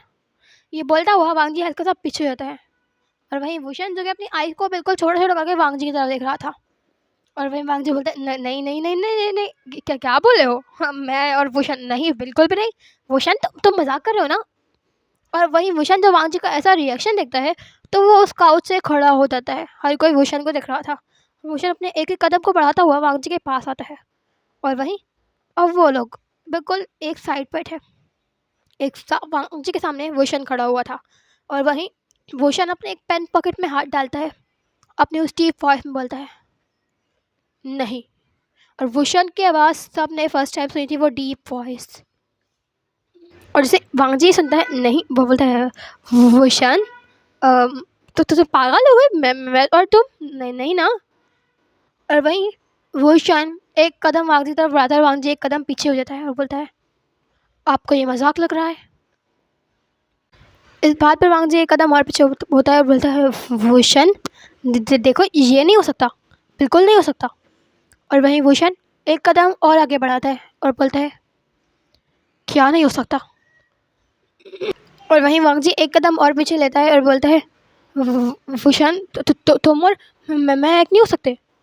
इस बात पर वोशन एक कदम और आगे बढ़ाता है और बोलता है, क्यों नहीं हो सकते। और वांगजी एक कदम और पीछे लेता है और बोलता है, मैं तुमसे बहुत बड़ा हूँ, वांग जी के नीज जो थे वो वीक हो रहे थे। वुशन की ऐसी गेज और ऐसा टेक्सचर फील करते हुए उसे लग रहा था वो अभी यहीं पर गिर ना जाए। और वहीं सब लोग सिर्फ और सिर्फ वुशन और वांग जी को देख रहे थे, उनकी कन्वर्सेशन सुन रहे थे कि अभी हॉल में बिल्कुल पिन ड्रॉप साइलेंस था। वांग जी की इस बात पर कि मैं तुमसे बहुत बड़ा हूँ, वुशन एक कदम और आगे बढ़ाता है और बोलता है, ओह सीरियसली आप मुझसे बहुत ज़्यादा बड़े हैं। देखिए, जैसे ही वो ऐसा बोलता है वांग जी उनकी तरफ देखता है। हाँ, वांग जी वुशन के सामने एक बच्चा लग रहा था। वो 26 ईयर ओल्ड तो है लेकिन वुशन की उससे बड़ी और उससे ज़्यादा मस्कुलर है। वांग जी फिर एक कदम और पीछे लेता है और बोलता है, मैं एज की बात कर रहा हूँ। और वहीं वुशन एक कदम और आगे बढ़ाता है और बोलता है, एज से क्या फ़र्क पड़ता है। ये बोलता हुआ वुशन एक कदम और आगे बढ़ाता है और वांग जी एक कदम और पीछे होता है और बोलता है, लेकिन हम दोनों बॉयज़ हैं, हम दोनों बॉयज़ हैं। वुशन एक कदम और आगे बढ़ाता है और बोलता है, हम दोनों बॉयज़ हैं तो इससे क्या फ़र्क पड़ता है। आई थिंक तुम्हारे का और उनके हस्बैंड भी तो बॉयज़ हैं ना। इस बात पर वांग जी एक कदम और पीछे बढ़ाता करता है और वुशन एक कदम और आगे के बोलता है, हाँ बोलो। और वही वांग जी बोलता है, वो हम दोनों बॉयज़, हमारी कोई फैमिली नहीं होगी, हमारे कोई बच्चे नहीं होंगे। क्योंकि वांग जी कुछ समझ नहीं आया था, उसे कुछ तो करना होगा। और उसे वुशन अजीब ही लग रहा था। अभी उसे डर लग रहा था, क्या लग रहा था वो नहीं बता सकता, वांग जी बिल्कुल भी बता नहीं सकता है। और वहीं वुशन जो कि बोलता है, एक कदम और आगे बढ़ाते हैं और बोलता है, दुनिया में से बहुत बच्चे हैं जिन्हें पेरेंट्स की ज़रूरत है और हमें बच्चों की, लेकिन उसके लिए वो प्रोसेस तो हम करेंगे और कोई बच्चा अडॉप्ट कर लेंगे। ये बोलता हुआ वुशन एक कदम और आगे बढ़ता है। अब वांग जी बिल्कुल दीवार में लग चुका था और वहीं वुशन उसके बिल्कुल करीब था, इतना करीब कि वुशन की वो सांसें, वो गरम गरम हॉट ब्रीथिंग वांग जी अपने फेस पर महसूस कर सकता और वो उस दीवार से लग चुका था। और वहीं जैसा ही कांग से सराना बीच आंख से गैस्टर देखते हैं वुशन का, वो फ़ौरन से बोलते हैं, वुशन बात सुनो। और वहीं लैन से बोलते हैं, बात सुनिए। और वहीं वुशन जो अपना एक हैंड उठाता है एंड पीछे की तरफ करता है, जिसका मतलब था कि अभी उन्हें कुछ नहीं बोलना। जैसे ही वुशन का वो हाथ उठा वो लोग महसूस करते हैं, वो लोग अपना मुंह फिर बंद कर लेते हैं। और वहीं वांग जी जो उसे समझ नहीं आता वो उसे क्या करना चाहिए, वो नर्वस हो रहा था, वो इतना नर्वस हो रहा था वो समझ नहीं सकता, बता नहीं सकता। अब वांग जी अपनी आंखें बिल्कुल टाइटली बंद कर लेता है और वुशन इसके साथ थोड़ा सा लीन हो जाता है। थोड़ा सा लीन होकर वुशन बोलता है, तो बोलो, करोगे मुझसे मैरिज। वांग जी को समझ नहीं आता, वो बोलता है, लेकिन तुम्हारे और मेरे रिश्ते में बहुत फ़र्क है, बहुत फ़र्क है। वुशन उसके फेस पर अपनी उस बिल्कुल हॉट ब्रीथिंग को छोड़ते हुए बोलता है, तो क्या इससे फ़र्क पड़ता है। वांग जी बोले, हाँ हाँ बहुत फ़र्क पड़ता है, बहुत फ़र्क पड़ता है। वुशन ने कहा, लेकिन मुझे नहीं पड़ता। भाई वांग जी को समझ नहीं आ रहा था वो क्या बोले, कौन सा बहाना लगाए। वांग जी बोलते हैं, हाँ। वांग जी कभी कुछ सोचता है और वो बोल देता है, लेकिन मैं अपनी फैमिली को नहीं छोड़ के जा सकता, मैं अपनी फैमिली को नहीं छोड़ सकता, बिल्कुल नहीं छोड़ सकता। और वही वो जो कि वांग जी के ऊपर और लीन होता है, उसकी नोज़ से खुद की नोज़ को रब करता है और बोलता है, तो तुम्हारी पूरी फैमिली भी मेरे साथ मेरे घर जाएगी, मेरे विला। ये बोलता हुआ वुशन वांग जी से दूर हो जाता है। अभी कुछ टाइम पहले उनका गेस्चर कुछ यूँ था कि वांग जी उस दीवार पर बिल्कुल लीन था और वुशन ने वांग जी के फोरहेड को और उसकी नोज़ को बिल्कुल अपने आप से कनेक्ट किया हुआ था और अपने उस लॉन्ग और बिल्कुल हॉट ब्रीथिंग को वांग जी के फेस पर छोड़ रहा था। और अभी वुशन बिल्कुल दूर खड़ा हो चुका था वांग जी से। उसने अपने एक हाथ को पैंट पॉकेट में डाला एंड सबकी तरफ देखा और बोला, वांग जी मेरा हस्बैंड बनने वाला है, तो इस हिसाब से मेरी फैमिली आपकी फैमिली और आपकी फैमिली मेरी फैमिली, तो ठीक है, आप लोग अब मेरे साथ मेरे विला जाएंगे, आप सब।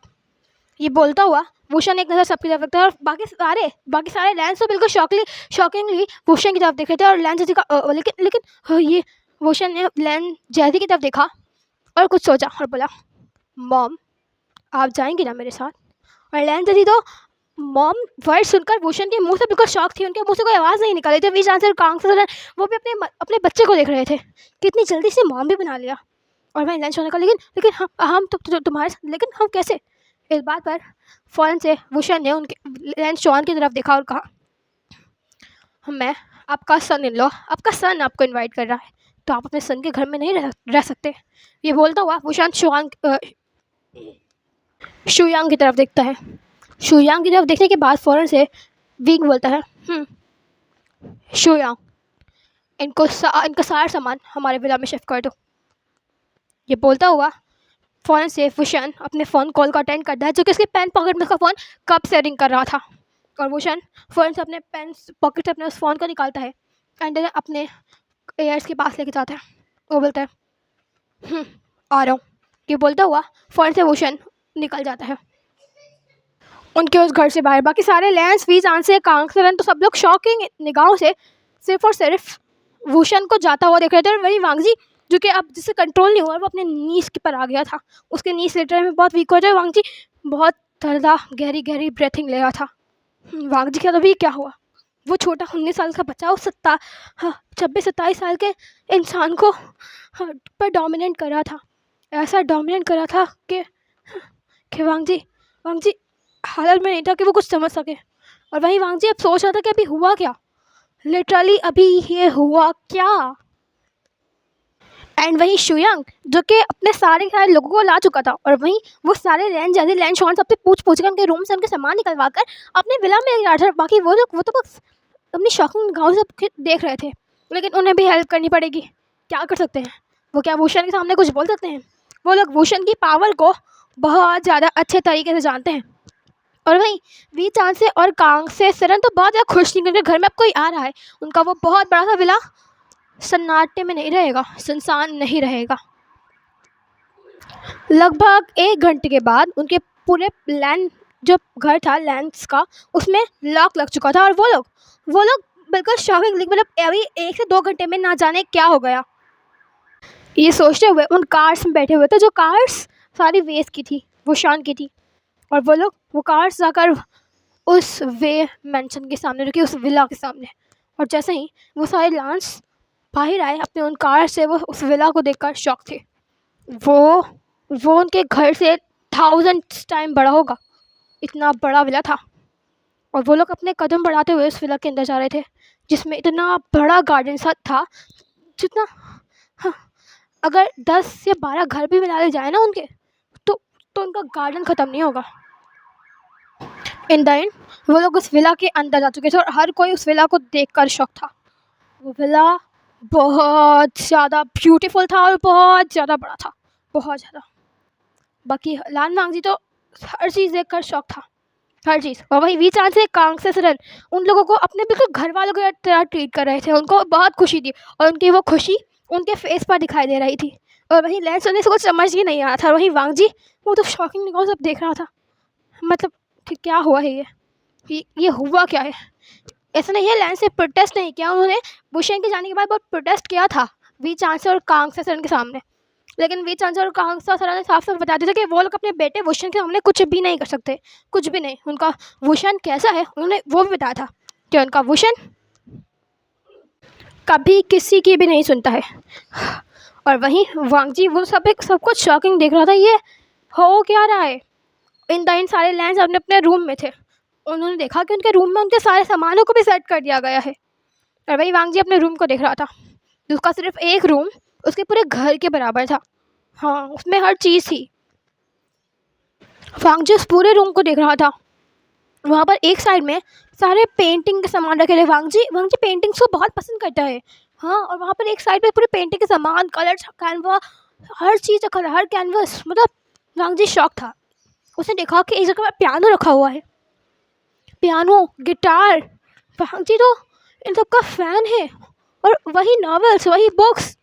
वांगजी हर चीज़ देखा था, हर चीज़ उसकी पसंद के मुताबिक थी। इनफैक्ट रूम का कलर तक उसकी पसंद के मुताबिक था, वो ब्लू एंड वो ग्रे कलर, जो वांगजी को बहुत पसंद है। और वो पूरा रूम उसी से डेकोरेटेड था, हर चीज़ थी वहाँ पर। वांगजी को समझ नहीं आया था कि इतनी जल्दी ये सब कुछ कैसे हो सकता है। वांगजी ये नहीं जानता है कि सब कुछ कल से हो रहा है, क्योंकि वुशन ने पहले ही सोच लिया था कि वो वांगजी को अपने साथ ले आएगा, और वो ये कर चुका है। और वहीं वांग जी पूरे रूम को देख रहा था। इनफैक्ट हर एक चीज़ वांग जी पसंद के मुताबिक थी। वांग जी अपना वो बड़ा सा वार्डरोब खोला तो उसमें वांग जी के लिए क्लोथ्स थे, लिटरली इतने ज़्यादा क्लोथ के वांग जी हर साल के एक एक दिन एक एक क्लोथ पहनेगा ना, तब भी वो ख़त्म नहीं होने वाला। बस वांग जी सबके तरफ देख रहा था, वो वॉचेस, वो हर चीज़। वांग जी की ज़िंदगी एक सेकंड में कैसे बदल गई, वांग जी को कुछ समझ नहीं आ रहा था, लिटरली कुछ भी नहीं। That's all for today. आज के लिए बस इतना ही। बाकी हम नेक्स्ट पार्ट में देखेंगे विंग का पागलपन, विंग का जुनून, कि वो किस हद तक वांग जी के लिए जा सकता है, वो क्या करेगा वांग जी के लिए, और ऐसी क्या क्या चीज़ है जिसकी वजह से हर कोई विंग से इतना ज़्यादा डरता है। और वांग जी क्या कब तक विंग के इनोसेंस में पागल बनता रहेगा, ये सब हम देखेंगे नेक्स्ट पार्ट में। ये 2 शॉट होगा, आप लोगों ने कहा था लॉन्ग चाहिए, दैट्स वाई ये लॉन्ग है। एंड प्लीज़ चैनल को सब्सक्राइब कर दीजिएगा अगर आप लोगों ने नहीं किया है तो, because it's a lot for me. And secondly मेरी इस वॉइस को बेयर कर लिएगा बिकॉज मुझे कोल्ड हो चुका है। And thanks for watching, take care and bye bye. Instagram link आपको कमेंट सेक्शन में मिल जाएगा।